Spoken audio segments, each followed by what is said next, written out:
ஜெபம் செய்வோம்.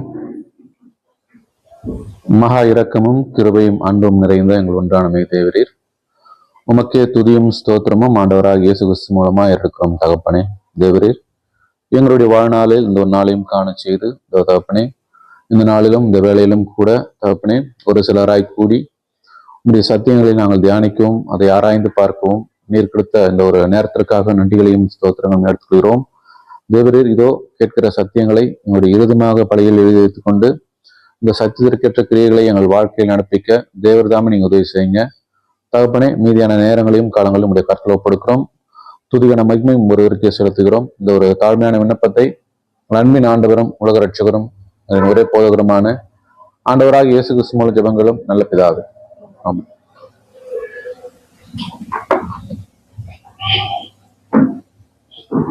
கிறிஸ்து இயேசுவுக்குள் மிகவும் அன்பாக அழைக்கப்பட்ட அன்புக்குரிய சகோதர சகோதரிகளை, உங்கள் யாவருக்கும் நம்முடைய ஆண்டவராக இயேசு கிறிஸ்து நாமத்தினாலே அன்பையும் வாழ்த்துதலையும் தெரிவித்துக் கொள்கிறேன். சரி, இப்ப இன்னைக்கு என்ன பாடம் பார்க்க போறோம்னா, சபை குறித்து நம்ம பார்க்க போறோம். சபை அப்படின்னு சொன்னோன்னுமே நீங்க உங்களுடைய கருத்து என்ன? ஆல்ரெடி அவங்க கேட்டாங்க, நீங்க கேட்கல. ஓகே, இப்போ உங்களுக்கு மட்டும் தான் கிளாஸ், அவங்களுக்கு மறுபடியும் அது ரிவைஸ் மாதிரி. அதனால நீங்க வந்து பதில் சொல்லக்கூடாது. சரி, ஓகே, சொல்லுங்க. ஒன்றாக கூடி ஆண்டவரை தொழுது கொள்ற இடம். Very good. ஓகே. அந்த காலத்துல பழைய பாட்டு கூடாரங்களை தொழுது கொள்ள, அதுக்கப்புறம் சாலமோன் வந்துட்டு ஆண்டவருக்கு உள்ள ஆலயத்தை கட்டினப்போ ஒரு இடத்துல எல்லாருமே கூடி ஆண்டவரை. Very good. நீங்க சொல்லுங்க சிஸ்டர்.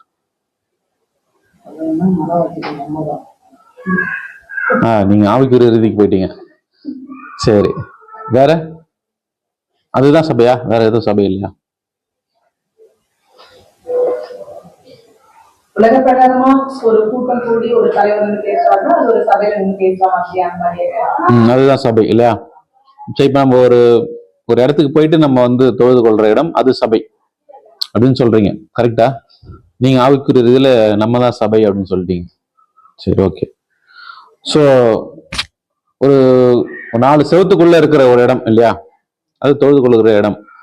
அதுல வந்து கடவுள் இருக்கிறாரா? இருக்கிறாரா? கொஞ்சம் யோசிச்சு சொல்லுங்க பதில்.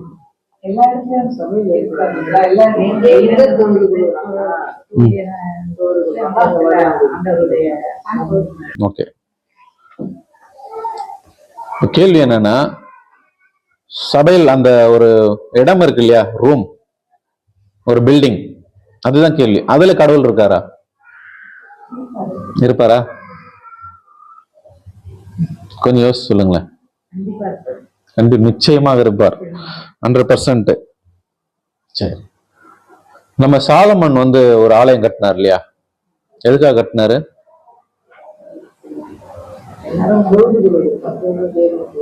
தொழுது கொள்றதுக்கு அப்படின்னு நம்ம நல்லா தெரியும். சோ அதுல கடவுள் இருந்தாரா? இருந்ததா?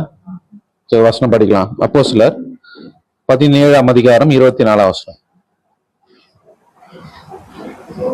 உலகத்தையும் அதிலுள்ள யாவற்றையும் உண்டாக்கின தேவனானவர் வானத்திற்கும் பூமிக்கும் ஆளுவராய் இருக்கிறபடியால் கைகளினால் கட்டப்பட்ட கோவில்களில் அவர் வாசம் பண்ணுவதில்லை. கைகளினால் கட்டப்பட்ட வாசம் பண்ணலன்னு சொல்லிட்டாரு. இப்ப என்ன சொல்ல போறீங்க?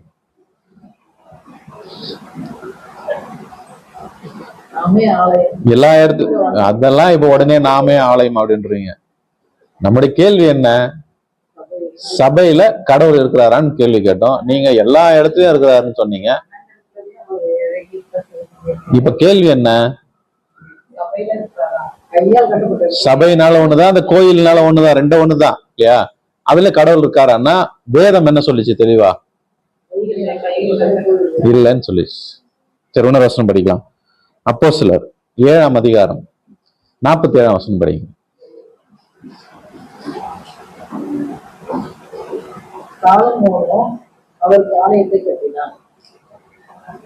அவ்வளவுதானா? சாலமோன் வந்து தேவனுக்கு என்ன பண்ணாரு? ஆலயத்தை கட்டினாரு. இப்போ அதுல வந்து தேவன் வாசம் பண்ணாரா? உன்னதமானவர் கைகளினால் செய்யப்பட்ட ஆலயத்தில் வாசமாகிறார். பாத்தீங்களா? இப்ப உன்னதமானவர் கைகளினால் கட்டப்பட்ட ஆலயங்கள் தேவன் என்ன பண்றது இல்ல, வாசம் பண்றது இல்லைன்னு சொல்லிட்டாரு. அப்ப அவர் எங்க வாசம் பண்றாரு? கிடையாது, கிடையாது. நமக்குள்ளன்றதெல்லாம் இப்ப கண்டுபிடிக்கணும், நமக்குள்ள வாசம் செய்யறாரா இல்லையான்னு. அப்ப கோயில்ல ஒரு வாசம் பண்ணல, சர்ச்சில் வாசம் பண்ணல. சர்ச்சில் வாசம் பண்ணல அப்படின்னு உங்களுக்கு ஒரு டவுட் வருமே, அந்த டவுட் இல்ல. இருங்க, நீங்க கம்முன்னு இருங்க.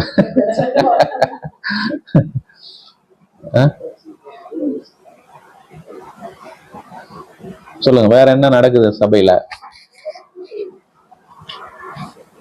வேற எதுவும் நடக்கலையா? உங்க பிரச்சனைகளை நான் கேட்கல. சபையில கடவுள் இருக்காருன்னு தான் நம்பி போறோம். அற்புத அடையெல்லாம் நடக்குதா?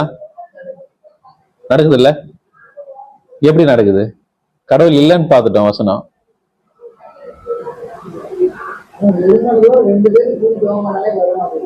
எப்படி நடக்குது? அது எப்படி நடக்குதுன்றத நம்ம பின்னாடி கவனிக்கலாம். சரிங்களா? நோட் பண்ணீங்க, அது இந்த விஷயத்த, இந்த பாயிண்ட் நல்லா நோட் பண்ணீங்க. சோ அப்படி இருக்கும்போது சாலமோன் கட்டின ஆலயத்துல அவர் என்ன பண்ணல, வாசம் பண்ணல, தெளிவா சொல்லிட்டார். அப்ப எங்க வாசம் பண்ணுவார் அப்படின்னு பாத்தீங்கன்னா, அவர் எங்கதான், பரலோகத்தில் தான் இருக்காரு, அங்கதான் வாசம் பண்ணுவார். ஏன்னா வானம் எனக்கு பூமி பாதப்படின்னு சொல்லிட்டாரு. எப்படி வந்து வாசம் பண்ண முடியும் பூமிக்குள்ள? பூமி வந்து பாதப்படி, எப்படி அவர் வர முடியும், முதல்ல என்டர் ஆக முடியும்? புரியுதுங்களா? அந்த பாயிண்ட் படிக்கலாம் பாருங்க வசனம்.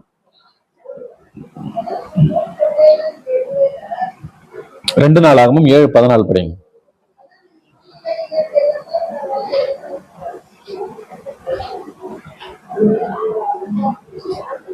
என் நாமம் தரிக்கப்பட்ட என் ஜனங்கள் என்னை தாழ்த்தி ஜெபம் பண்ணி என் முகத்தை தேடி தங்கள் பொல்லாத வழிகளை விட்டு திரும்பினான், அப்பொழுது பரலோகத்தில் இருக்கிற நான் கேட்பேன், அவர்கள் பாவத்தை மன்னித்து அவர்கள் தேசத்தில் சேமத்தை கொடுத்து. பாத்தீங்களா? அப்ப எங்க வாசம் பண்றாரு அவரு? பரலோகத்துல தான் வாசம் பண்றாரு. பூமியில எங்க அவரால் என்ன பண்ண முடியாது, அவரால் வாசம் பண்ண முடியாது. வாசம் பண்ணலன்னு தெளிவா சொல்லிட்டார். கைகளினால் கட்டப்பட்ட ஆலயங்களில், கோவில்களில் நான் என்ன பண்றது இல்ல, வாசம் பண்றது இல்ல. அப்போஸ்தலர் 7:49-50 படிங்க மறுபடியும். வானம் எனக்கு சிங்காசனம், பூமி எனக்கு பாதுகாப்புமா இருக்கிறது. எனக்காக நீங்கள் எப்படிப்பட்ட வீட்டை கட்டுவீர்கள்? நான் தங்கி இருக்கத்தக்க ஸ்தலம் எது? இவைகள் எல்லாவற்றையும் என்னுடைய கரம் உண்டாக்கவில்லையா என்று கர்த்தர் உரைக்கிறார். பாத்தீங்களா? வானம் எனக்கு பாதப்படி, சிங்காசனம், பூமி எனக்கு பாதப்படின்னு சொல்லிட்டார். அப்போ இந்த வசனங்கள் மூலமா நம்ம என்ன தெரிஞ்சுக்கிட்டோம்னா, சபைகள்ல அவர் வாசம் பண்றது இல்ல. அப்ப எதுல அவர் வாசம் பண்ணுவார்? பரலோகத்துல வாசம் பண்றார், கரெக்ட். மற்றபடி அவர் எப்படி வந்து வாசம் பண்ணுவார்? எங்க வந்து வாசம் பண்ணுவார்? எந்த சர்ச்சிலும் யார் கிடையாது, கிடையாது. தெளிவா வாசம் சொல்லி நம்புறீங்களா? உங்களுக்கு கொஞ்சம் கஷ்டமா இருக்கும். ரொம்ப கஷ்டமா இருக்கும் இல்லையா? அப்ப எனக்கு பிரச்சனை கிடையாது. சரி, அப்படின்னா எது சபை அப்படின்றத என்ன பண்ண போறோம், நம்ம கண்டுபிடிக்க போறோம். இப்போ இந்த சபையை குறிச்சு நம்முடைய ஆண்டவர் எங்கேயாவது பேசியிருக்காரா?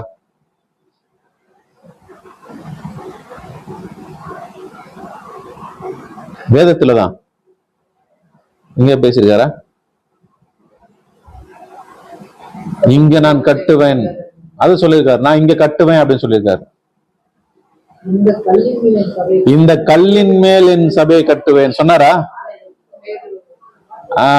அப்ப இந்த கல்லின் மேல் சபையை கட்டுவேன்னு சொன்னதுக்கு அப்புறம் தான் நம்ம ஆளுங்க எது மேல கட்ட ஆரம்பிச்சிட்டாங்க?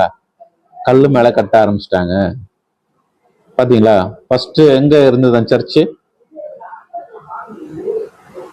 எந்த சர்ச் அது? வாட்டிகனா இல்ல ரோம்லயா? ரோம்ல தான் செயின்ட் பீட்டர்ஸ் சர்ச் கட்டினாங்க. இந்த வசனத்தின் அடிப்படையில் தான். படிக்கலாம் பாருங்க, மத்தேயு 16ஆம் அதிகாரம் 13ல இருந்து படிங்க.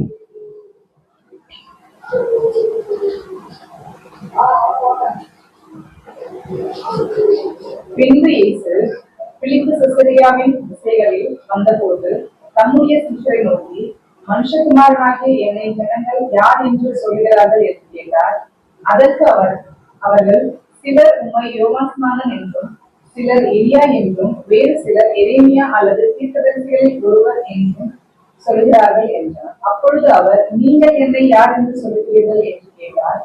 சீமோன் பேதுரு பிரதியுத்தரமாக, நீ ஜீவனுள்ள தேவனுடைய குமாரனாகிய கிறிஸ்து என்றான். இயேசு அவனை நோக்கி, யோனாவின் குமாரனாகிய சீமோனே, நீ பாக்கியவான். மாம்சமும் ரத்தமும் இதை உனக்கு வெளிப்படுத்தவில்லை, பரலோகத்தில் இருக்கிற என் பிதா இதை உனக்கு வெளிப்படுத்தினார். மேலும் நான் உனக்கு சொல்கிறேன், நீ பேதுருவாய் இருக்கிறாய். இந்த கல்லின் மேல் என் சபையை கட்டுவேன், பாதாளத்தின் வாசல்கள் அதை மேற்கொள்ளவில்லை. ஓகே, சோ இதுதான் விஷயம். இப்போ ஜனங்கள் யாருங்க என்ன யாருன்னு கேக்குறாங்கன்னு சொல்லும் போது அப்ப என்ன சொல்றாரு? சில பேர் எலியான்னு சொல்றாங்க, சில பேர் எரேமியான்னு சொல்றாங்க. சரி, அவங்க சொல்றதெல்லாம் விட்டுருங்க, நீங்க என்ன சொல்றீங்க அப்படின்னு கேட்கும்போது பேதுரு என்ன ஸ்டேட்மெண்ட் கொடுக்குறாரு? நீர் ஜீவனுள்ள தேவனுடைய குமாரனாகிய கிறிஸ்து. இதுதான் அந்த ஸ்டேட்மெண்ட். இத வாலண்டியரா சொன்னாரா பேதுரு? கேட்டாரு, பதில் சொல்லிட்டாரு. உணர்ந்து சொன்னாரா, இல்ல புரிஞ்சு சொன்னாரா, இல்ல அவரே சொன்னாரா?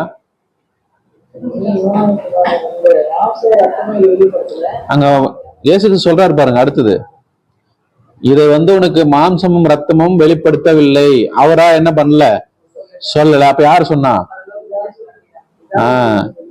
பரலோகத்தில் இருக்கிற பிதாதான் உனக்கு என்ன பண்ணாரு, வெளிப்படுத்தினான்னு சொல்றாரு. என்னன்னு வெளிப்படுத்தினாரு? ஆண்டவராக இயேசு கிறிஸ்து பாத்தீங்கன்னா அவர் ஜீவனுள்ள தேவனுடைய குமாரனாகிய கிறிஸ்து. இதுதான் அந்த ஸ்டேட்மெண்ட். சோ இப்படி சொன்னவர் பின்னால மறுதலிச்சிக்க மாட்டார். கரெக்டுங்களா? அவர் ஓனா சொல்லியிருந்தாருன்னா பின்னால என்ன பண்ணிருக்க மாட்டாரு, மறுதலிச்சிக்க மாட்டாரு. தேவன் இந்த இடத்துல உணர்த்துறாரு. சோ இதுக்கப்புறமா அவங்க டிராவல் ஆகுறாங்க. அந்த பெந்தகோஸ்து நாள்ல தான் என்ன பண்றாங்கன்னா பரிசுத்தாவி அவங்க வாங்குறாங்க. அதுக்கப்புறம் நல்லா ஸ்ட்ராங் ஆயிடுறாங்க. இப்பெல்லாம் கொஞ்சம் பலவீனம் தான் இவங்களாம், சீஷருங்க எல்லாமே. ஸோ அப்படி இருக்கும்போது இந்த ஒரு சரியான ஒரு ஸ்டேட்மெண்ட் அந்த பேர் மூலமா அங்க சொல்லி காமிக்கிறார். அப்படி சொல்லும் போதுதான் இந்த கல்லின் மேல் என் சபையை கட்டுவேன் அப்படின்னா, கல்லா அந்த இடத்துல கல்ல பத்தி சொல்றாரா, பேதுரு சொல்றாரா? கேபானா பேதுரு, கரெக்ட். சரிங்களா? அப்படின்னா அந்த பேதுரு மேல கட்ட சொல்றாரா? பேதுருனுடைய அந்த மரிச்சதுக்கு அப்புறம் அடக்கம் பண்ண இடத்துல கட்ட சொல்றாரா? அப்படித்தான் நம்பி கட்டிட்டாங்க ரோம்ல. கரெக்டா? அப்ப கல்லுனா எதை பத்தி அங்க சொல்றாரு?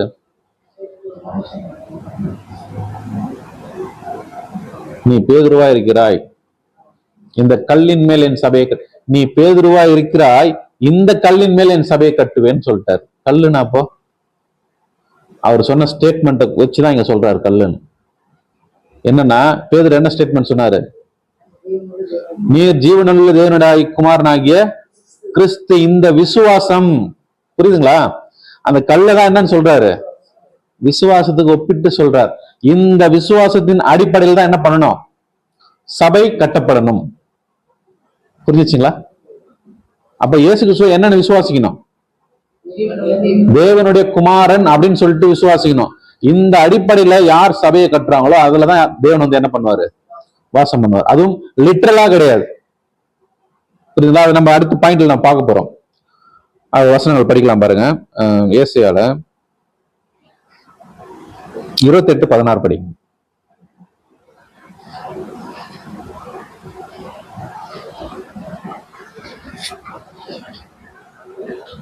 ஆதலால் கர்த்தராகிய ஆண்டவர் உரைக்கிறதாவது, இதோ அஸ்திபாரமாக ஒரு கல்லை நான் சீயோனிலே வைக்கிறேன், அது பரீட்சிக்கப்பட்டதும் விலையேற பெற்றதும் திட அஸ்திபாரம் உள்ளதுமான மூளைக்கல்லாய் இருக்கும், விசுவாசிக்கிறவன் பதறான். யார் இந்த கல்? ஆண்டவராக இயேசு கிறிஸ்து. கிறிஸ்து மேல கட்டணும்னு சொல்லிட்டாரு. கரெக்டுங்களா? அதுதான் அந்த கல்லு. ஆனா அந்த கல்லுனா என்ன அர்த்தம்? விசுவாசம். ஆண்டவராக இயேசு கிறிஸ்து நம்ம எப்படி விசுவாசிக்கணும்னா தேவனுடைய குமாரன் விசுவாசிக்கணும். இதான் அடிப்படை. இந்த அடிப்படை அடித்தளத்தில் தான் நீங்க சபை என்ன பண்ணணும், கட்டணும்னு சொல்லிட்டாரு. படிக்கலாம். எபேசியர் 2ஆம் அதிகாரம் 20ஆம் வசனம்.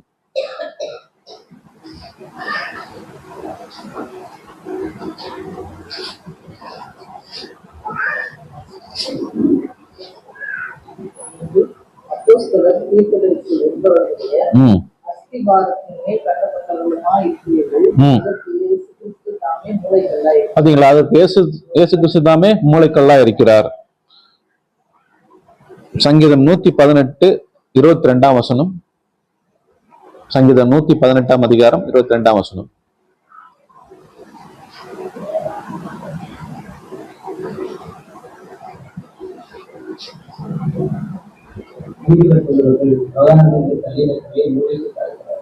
அந்த மூளைக்கு தலைக்கல்ன்றது பாத்தீங்கன்னா ஆண்டவராய் இயேசு கிறிஸ்து தான்.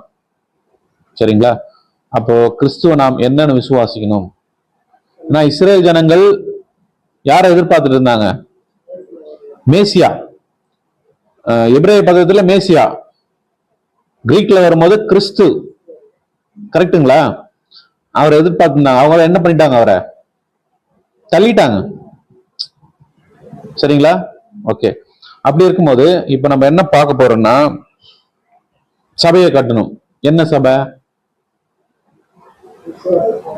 விசுவாசத்தினால கட்டணும். புரியுதுங்களா? அப்ப இந்த உலகத்துல பாத்தீங்கன்னா ஒரு சபையை கட்டணும், ஒரு பில்டிங் கட்டணும்னா முதல்ல என்ன பண்ணணும்? அஸ்திவாரம் போடணும். Very good. அப்புறம் வேற என்ன தேவைப்படும்? கல்லு, மண்ணு, சிமெண்ட், கம்பி, அப்புறம் வேற தண்ணி, வேற என்ன தேவைப்படும்? யார் வீட்டு இடத்துல போய் கட்டுறது? முதல்ல இடம் வாங்கணும். சரிங்களா? முதல்ல இடம் வாங்கணும், அதுக்கப்புறம் அஸ்திவாரம் போடணும், அதுக்கப்புறம் தான் பில்டிங் எழுப்பணும், அதுக்கப்புறம் தளம் போடணும். இதுதான் ஒரு பில்டிங்கோட ஸ்ட்ரக்சர். இதே மாதிரிதான் சபையும் கட்டப்பட வேண்டும். படிக்கலாங்களா? படிக்கலாம். மத்தேயு 13ஆம் அதிகாரம் 38ஆம் வசனம்.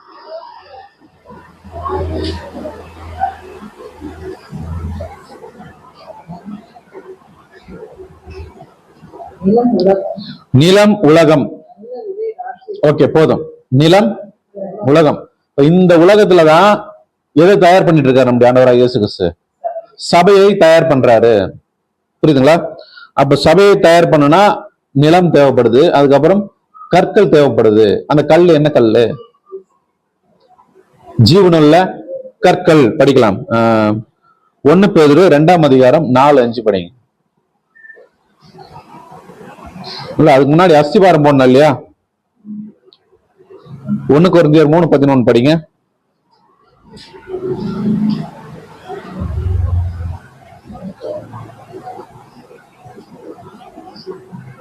அவனவனுடைய வேலைப்பாடு வெளியாகும், நாளானது அதை விளங்க பண்ணும். ஏனெனில் அது அக்கினியினாலே வெளிப்படுத்தப்படும். அவனவனுடைய வேலைப்பாடு 3:11 படிக்கிறீங்க? ஆமா. வேறே அஸ்திபாரத்தை போல ஒருவனாலும் கூடாது. ஒருவனாலும் கூடாது. அஸ்திவாரம் இயேசு கிறிஸ்து மேலதான், அந்த விசுவாசத்தின் மேலதான் போடணும். அதுக்கு இயேசு கிறிஸ்து கல்லறை மேல என்ன பண்ணக்கூடாது? அப்படி கிடையாது அர்த்தம். விசுவாசத்துலதான் என்ன பண்ணணும்? ஆலயம் கட்டப்படணும். கற்கள் என்னன்னு பாத்தீங்கன்னா 1 பேதுரு 2ஆம் அதிகாரம் 4-5.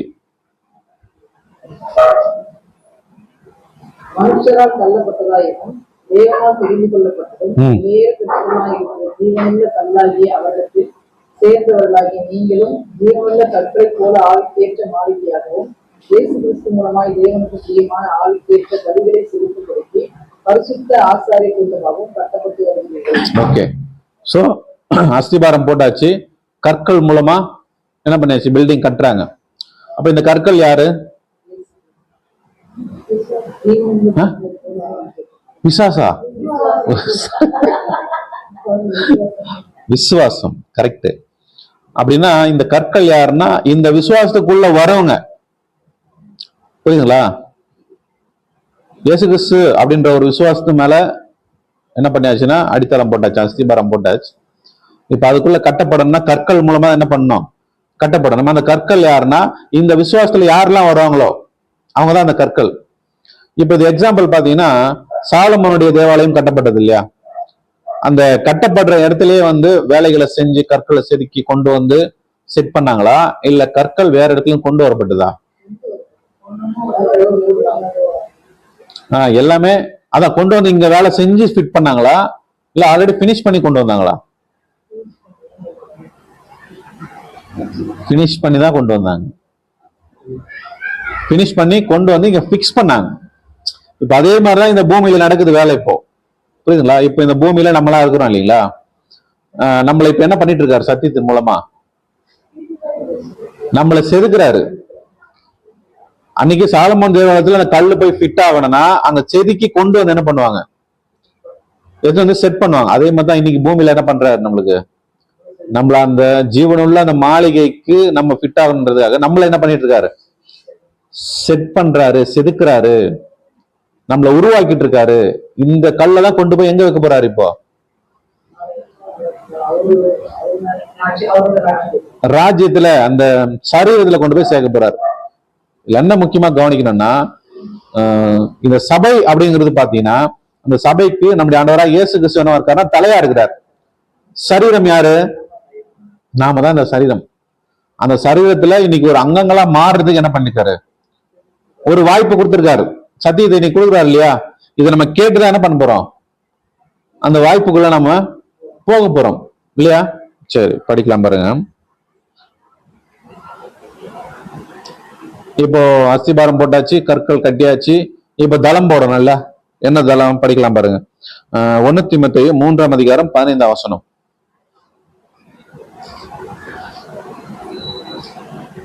தாமதித்தே நாடி தேவனுடைய வீட்டிலே நடக்கக்கூடிய வகையை நீ அறியும்படி இவைகளை உனக்கு எழுதுகிறேன். அந்த வீடு ஜீவனுள்ள தேவனுடைய சபையாய் சத்தியத்துக்கு தூணும் ஆதாரமா இருக்கிறது. பாத்தீங்களா? அது சத்தியத்துக்கு தூணும் ஆதாரமா இருக்கிறது.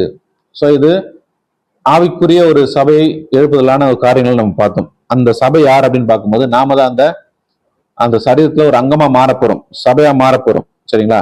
இப்போ ஒரு சபை உருவாயிடுச்சு இல்லையா? அந்த சபைக்கு என்ன பேர் வைக்கலாம்?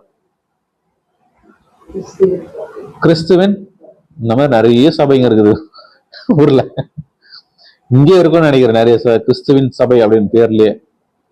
அப்ப அதெல்லாம் என்ன கிடையாது, அது பரலோகம் போயிடுமா? சரி, ஏன் இவ்வளவு சபை உலகத்துல? பைபிள் ஒண்ணுதானே, தேவன் ஒண்ணுதானே, ஞானஸ்தானம் ஒண்ணுதானே. அப்ப ஏன் இவ்வளவு சபைகள்? ஏன்னா ஒரு சபை தானே உண்மையா இருக்கணும். அவங்கவுங்களுடைய விசுவாசத்திலையும் அவங்களுடைய நம்பிக்கையில என்ன பண்ணிட்டாங்க? அவங்களுடைய வியாபாரத்துக்காகவும் சபைகளை உருவாக்கிட்டாங்க. சபைனா ஒண்ணுதான் இருக்கணும், ஒரே ஒரு சபை தான் இருக்கணும். எந்த சபை அது? அது எங்க இருக்குது? இப்பதான் சொல்றோம், மூளைக்கல் தலை. உங்க சர்ச் பேர் சொல்லுங்க. பாத்தீங்களா? கிருஷ்ணநாதர் ஆலயம். இப்ப அந்த ஆலயம் பரலோகம் போகுமா?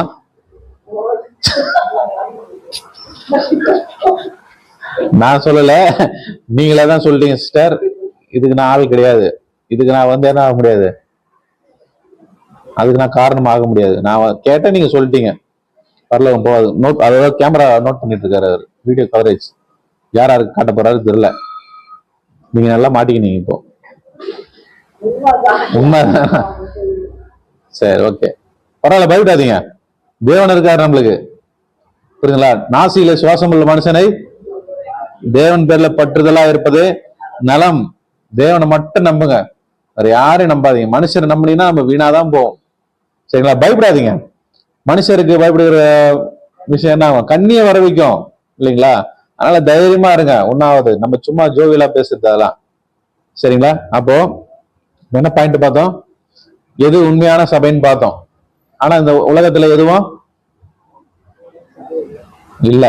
அப்ப எது உண்மையான சபை? அந்த சபைக்கு ஒரு பேர் வைக்கலாமா? ஆல்ரெடி வச்சாச்சு பேர்லாம், பைபிள்ல இருக்குது. படிக்கலாம் பாருங்க. எபிரேயர் 12ஆம் அதிகாரம் 23ஆம் வசனம்.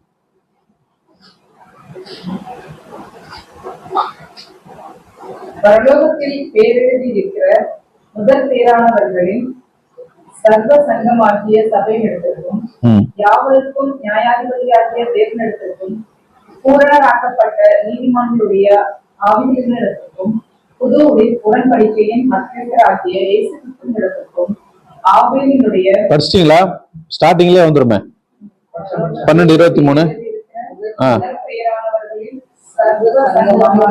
முதற் பேரானவர்களின் சர்வ சங்கமாகிய சபை. இதுதான் அந்த சபை, உண்மையான சபை. இந்த மாதிரி யாருன்னா பேர் வச்சிருக்காங்களா? கேள்விப்பட்டுக்கிறீங்களா? இப்பதான் கேள்விப்படுவீங்க.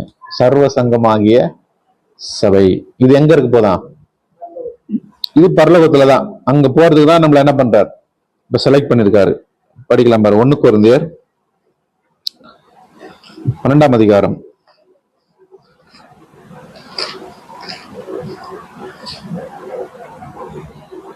12ஆம் வசனம் படிங்க. எப்படியெனில் சரீரம் ஒன்று, அதற்கு அவயவங்கள் அநேகம். ஒரே சரீரத்தின் அவயவங்கள் எல்லாம் அநேகமாய் இருந்தும் சரீரம் ஒன்றாகவே இருக்கிறது. அந்த பிரகாரமாக கிறிஸ்துவும் இருக்கிறார். பாத்தீங்களா? எப்படி சரீரம் ஒண்ணுதான், அதற்கு அவயங்கள் அநேகம். ஒரே சரீரத்தின் அவயங்கள் எல்லாம் அநேகமா இருந்தும் சரீரம் ஒன்றாகவே இருக்கிறது. அந்த பிரகாரமாய் கிறிஸ்துவும் இருக்கிறார். அதுலயே பாத்தீங்கன்னா 27ஆம் வசனம் படிங்க. நீங்களே கிறிஸ்துவின் சரீரமாயும் தனித்தனியே அவயங்களுமாயும் இருக்கிறீர்கள். நீங்களே கிறிஸ்துவின் சரீரமாயும் அப்படின்னா ஒவ்வொருத்தரும் ஒரு பார்ட் அந்த சரீரத்துல. ஒருத்தர் கையா இருக்கலாம், ஒருத்தர் காலா இருக்கலாம், இல்லையா? அதுதான் இங்க சொல்ல வர்றாரு. இந்த அதிகாரம் ஃபுல்லாவே படிச்சீங்கன்னா நீங்க பார்க்கலாம். 31ஆம் வசனம் வரைக்கும் படிங்க, அப்புறமா படிங்க. அங்க டீட்டெயிலா கொடுத்திருப்பாரு. கண்ணானது கண்ணை பத்தி பேசியிருப்பாரு, கையை பத்தி பேசியிருப்பாரு. இப்போ ஒரு கைக்கு ஒரு வேதனை வந்துருச்சு. அப்ப இந்த கை பார்த்து என்ன பண்ணணும்? சும்மா இருக்கலாமா? ஏன்னா இது சரீரம். இந்த சரீரத்துக்கு பாதிப்பாகனா இந்த சரீரம் என்ன ஆகணும்? அதுக்காக பரிதவிக்கப்படணும், அதுக்காக உதவி செய்யணும். இததான் சரீரமா சொல்றாரு. புரியுதுங்களா? சோ அப்போ கிறிஸ்துவனுடைய சரீரம் அப்படின்னா அந்த சபை அப்படின்னு பாத்தீங்கன்னா அதுக்கு இயேசு கிறிஸ்து தலையா இருக்கிறார். நாம எல்லாம் என்ன மாறப்போறோம்? அவங்களா மாறப்போறோம். கொலைசியர்ல கூட ஒரு வசனம் படிக்கலாம் பாருங்க. கொலைசியர்ல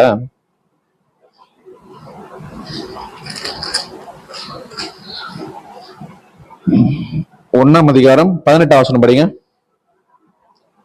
அவரே சபையாகிய சரீரத்திற்கு தலையானவர், எல்லாவற்றிலும் முதல்வராய் இருக்கும்படி அவரே ஆதியும் மரித்தோரிலிருந்து எழுந்த முதற் பேருமானவர். பாத்தீங்களா? அவரே சபையாகிய சரீரத்துக்கு தலையானவர். உங்க சபைக்கு யார் தலை? சும்மா சொல்லக்கூடாது இந்த மாதிரிலாம். கிறிஸ்து தான். இப்பதான் உங்க சபை பரலோகத்துக்கே போகாது. நீங்க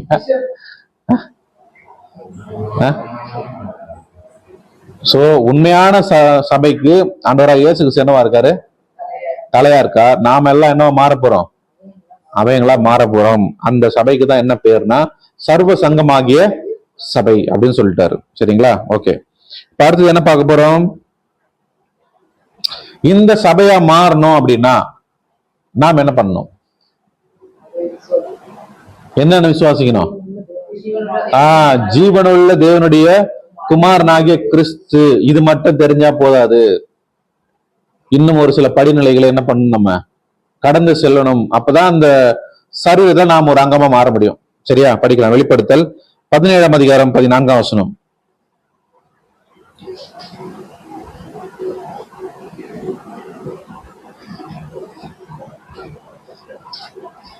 இவர்கள் ஆட்டுக்குட்டியானவருடனே யுத்தம் பண்ணுவார்கள். ஆட்டுக்குட்டியானவர் கர்த்தாதி கர்த்தரும் ராஜாதி ராஜாவுமாய் இருக்கிறபடியால் அவர்களை ஜெயிப்பார். அவரோடு கூட இருக்கிறவர்கள் அழைக்கப்பட்டவர்களும் தெரிந்து கொள்ளப்பட்டவர்களும் உண்மை உள்ளவர்களுமாய் இருக்கிறார்கள் என்றார். ஓகே. சோ பரலோகத்துல இயேசு கிறிஸ்து கூட இருக்கிறவங்களுடைய டீட்டெயில் அங்க கொடுத்திருக்காரு. சோ அந்த கண்டிஷன் என்ன அப்படின்னா இங்க 3 பேரை பத்தி சொல்லியிருக்காரு. அழைக்கப்பட்டவர்கள், தெரிந்து கொள்ளப்பட்டவர்கள், உண்மை உள்ளவர்கள் அப்படின்னு சொல்லிட்டாரு இல்லையா? சோ இப்ப இந்த 3 நிலைகளை குறிச்சுதான் நம்ம இப்ப படிக்க போறோம். அப்ப சபையை நம்ம மாறணும் அப்படின்னா இந்த 3 நிலைகளை என்ன பண்ணணும்? கடந்து போகணும். அப்ப முதல் நிலை எது? அழைக்கப்பட்டவர்கள். எதுக்காக அழைக்கப்பட்டவர்கள்?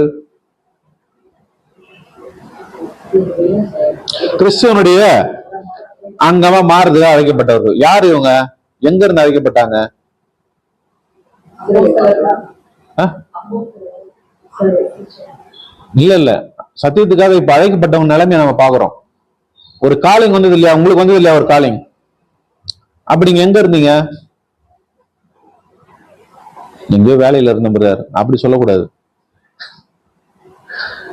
எங்க இருந்தீங்கன்னா உலகத்துலதான் இருந்தீங்க. உலகத்துல ஏதோ ஒரு சபையில இருந்தீங்க. அதே மாதிரிதான் இந்த காலிங் பாத்தீங்கன்னா இது கிறிஸ்தவங்களுக்கு மட்டும்தான் அப்படின்னு இருக்குதா? இந்த காலிங் எல்லாருக்குமே இருக்குது, பொதுவான ஒரு காலிங். இதுல யார் யார் வரலாம்? எல்லாருமே வரலாம், கிறிஸ்தவங்க மட்டும் கிடையாது. இதுதான் அழைக்கப்பட்ட நிலைமை. அப்போ அழைக்கப்பட்ட நிலைமையில இருந்து வந்துட்டு இருக்கோம் இப்போ இல்லையா? அழைக்கப்பட்ட நிலைமையில இருக்கிறோம் அப்படின்னா என்ன கண்டிஷன்ல இருக்கிறீங்க நீங்க? என்ன கேள்வியே புரியலையே. அதானே, விசுவாசம் உள்ளவர்களா இருக்கிறீங்களா? ஸ்ட்ராங்கா இருக்கிறீங்களா? வைராக்கியம் உள்ளவர்களா இருக்கிறீங்களா? வைராக்கியம் நம்மளுக்கு நிறைய இருக்கும், அநேக வைராக்கியங்கள்லாம் இருக்கும். அந்த வைராக்கியங்களை பத்தி என்ன பண்ணல, அவர் கேட்கல. இப்போ ஒரு காலிங் வந்தாச்சு, என்னுடைய நிலைமை என்ன? அந்த காலிங்குள்ள வந்துட்டேன். இப்போ நான் எப்படி இருக்கிறேன் சத்தியத்துல? என்னுடைய வளர்ச்சி என்ன அப்படின்னு தான் கேள்வி. இப்ப சொல்லுங்க, இப்ப கேள்வி புரிஞ்சுச்சா? அழைக்கப்பட்ட நிலைமையில இருக்கிறீங்க, உங்களுடைய நிலைமை என்ன இப்போ? பேசிக், வெரி குட். அதுதான் இல்லையா? இப்போ என்ன ஸ்டூடெண்ட் அப்படின்னு பாத்தீங்கன்னா, இப்பதான் நீங்க ஃபர்ஸ்ட் ஸ்டாண்டர்ட் ஸ்டூடெண்ட். எதுல? அழைக்கப்பட்ட நிலைமையில. படிக்கலாம். எபிரேயர் 5ஆம் அதிகாரம் 12-13.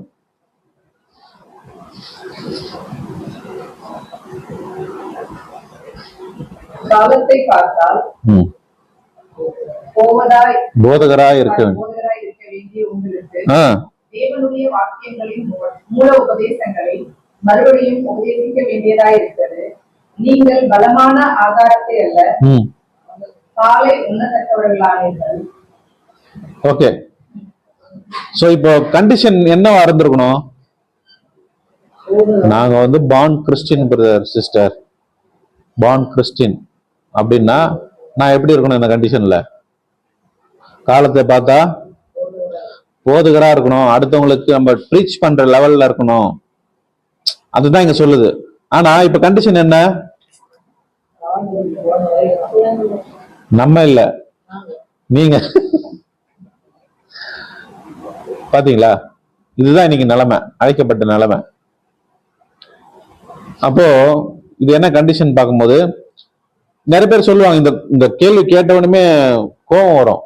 சகோதரி கூட கோபம் வந்ததுன்னு நினைக்கிறேன், வரலையா? இப்ப நான் என்ன நிலைமைன்னு கேட்டேன், அழைக்கப்பட்ட நிலைமை. நீங்க எல்லாம் குழந்தையா இருக்கிறீங்க அப்படின்னும் போது, நான்லாம் அந்த காலத்துல இருந்து இருக்கிறேன் பிரதர் சத்தியத்துல அப்படின்னு ஒரு கேள்வி வரும் இல்லையா? ஆனா வேதம் என்ன சொல்லிருச்சு? பாலும் குழந்தைங்களுக்கு தான் என்ன கொடுப்பாங்க? பால் கொடுப்பாங்க. பால் குடிச்சிட்டு அது என்ன பண்ணிடும்? தூங்கிரும். சர்ச்சிலையும் அதான் என்ன பண்றீங்க? தூங்கிடுறீங்க. இதெல்லாம் நான் கேட்கவே இல்லை, நீங்களா தான் சொல்லுங்கிறீங்க. சரியா? ஓகே. சோ அப்ப எப்படி இருக்கணும் அப்படின்றது ஒரு வசனம் படிக்கலாம். எபேசியர் 4ஆம் அதிகாரம் 14-15. நாம் இனி குழந்தைகளாய் இராமல் மனுஷருடைய சூடும் வஞ்சகத்திற்கும் ஏதுவான தந்திரமும் உள்ள போதகமாக்கிய பலவித காற்றினாலே அலைகளைப் போல அடிக்கப்பட்டு அலைகிறவர்களாய் இராமல் அன்புடன் சத்தியத்தை கைக்கொண்டு தலையாகிய கிறிஸ்துவுக்குள் எல்லாவற்றிலேயும் நாம் வளர்கிறவர்களாய் இருக்கும்படியாக அப்படி செய்தார். படிச்சிட்டீங்களா? அப்ப எப்படி இருக்கணும்னு சொல்றாரு கண்டிஷனு? அன்புடன் சத்தியத்தை கைக்கொண்டு தலையாகிய கிறிஸ்துவுக்குள் எல்லாவற்றிலேயும் நாம் வளர்கிறவர்களாய் இருக்கும். பாத்தீங்களா? அப்போ எப்படி இருக்கணும் பாத்தீங்கன்னா, கிறிஸ்துவுக்குள்ள நம்ம என்ன பண்ணணுமா? வளர்வுகளா இருக்கணும். 15 படிச்சிட்டீங்களா? 14 தானே படிச்சீங்க. ஓகே. அப்போ நம்ம வளர்ந்து என்ன பண்ணணும்னா, புருஷர் அப்படின்ற மாதிரி கண்டிஷனுக்கு வந்துடணும். இயேசு கிறிஸ்து யாருன்னா ஒரு புருஷரா இருக்கார். அவருடைய கண்டிஷனுக்கு வந்தாதானே நாம என்ன பண்ண முடியும்? சரீரத்துல இணைய முடியும் இல்லைங்களா? நான் வளராமையே இருந்தேன்னா எப்படி நான் ஒரு குழந்தையாவே இருந்தா எப்படி அந்த சரீரத்துல போய் இணைய முடியும் இல்லையா? அந்த பூரண வளர்ச்சியை கேட்கிறாரு இந்த இடத்துல. படிக்கலாம் பாரு, எபேசியர் 4:10. இறங்கினவரே எல்லாவற்றையும் விருப்பத்தக்கதாக எல்லா வானங்களுக்கும் மேலாக உன்னதத்திற்கு ஏறி மூலமா இருக்கிறார். 4:10 வச்சிட்டீங்களா? எபேசியர் 4:10 படிங்க. இறங்கினவரே அதுவா படிக்கிறீங்க? 4:10 படிங்க, கண்டினியூ பண்ணுங்க. மேலும் நாம் அனைவரும் தேவனுடைய குமாரனை பற்றும் விசுவாசத்திலும் அறிவிலும் ஒருமைப்பட்டவர்களாகி கிறிஸ்துவினுடைய நிறைவான வளர்ச்சியின் அளவுக்கு தக்கதாக பூரண புருஷராகும் வரைக்கும் பரிசுத்தவான்கள் சீர்தூக்கும் பொருட்டு சுவிசேஷ ஊழியத்தின் வேலைக்காகவும் கிறிஸ்துவின் சரீரமாகிய சபையானது பக்தி விருத்தி அடைவதற்காகவும் அவர் சிலரை அப்போஸ்தலராகவும். ஓகே, அது என்ன கண்டிஷன்னா அந்த கிறிஸ்துவனுடைய பூரண வளர்ச்சி, அந்த வளர்ச்சிக்குள்ளதான் நம்மளை எதிர்பார்க்கிறார் இல்லைங்களா? அப்போ நாம் பூரண புருஷரா மாறணும் அப்படின்னா நம்மளுக்கு இன்னொரு பாயிண்ட் அவர் சொல்றாரு. யோவான் 8:31.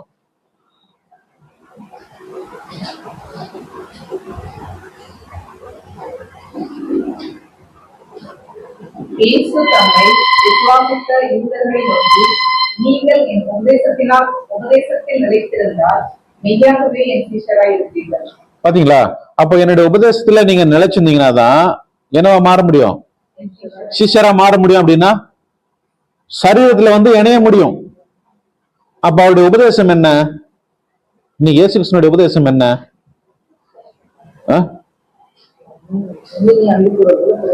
உன்னில் அன்பு கூறுவது போல பிறனிடத்துல அன்பு கூறு. இது காலங்காலம் நம்ம சொல்லினே தான் இருக்கணும். அன்பு கூர்ந்துட்டே தான் இருப்போம் இல்லையா? அதை அவர் சொல்ல வரல. என்ன சொல்ல வர்றாருன்னா, லூக்கால படிக்கலாம் பாருங்க. லூக்கா 9:23.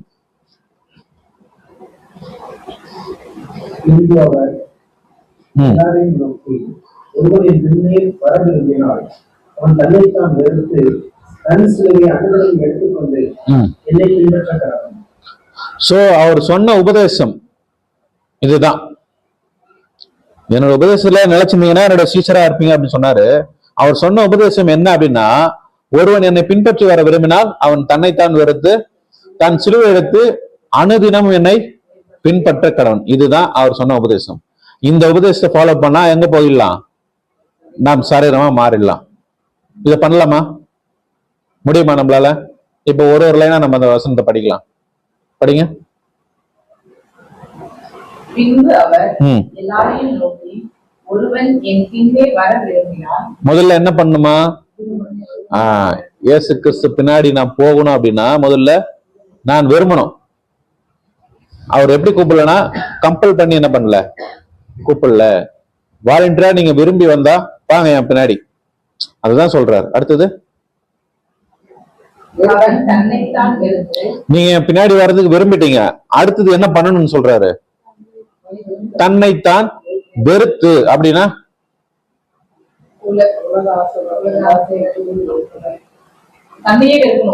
அதுதான். எப்படி வெறுக்கிறது?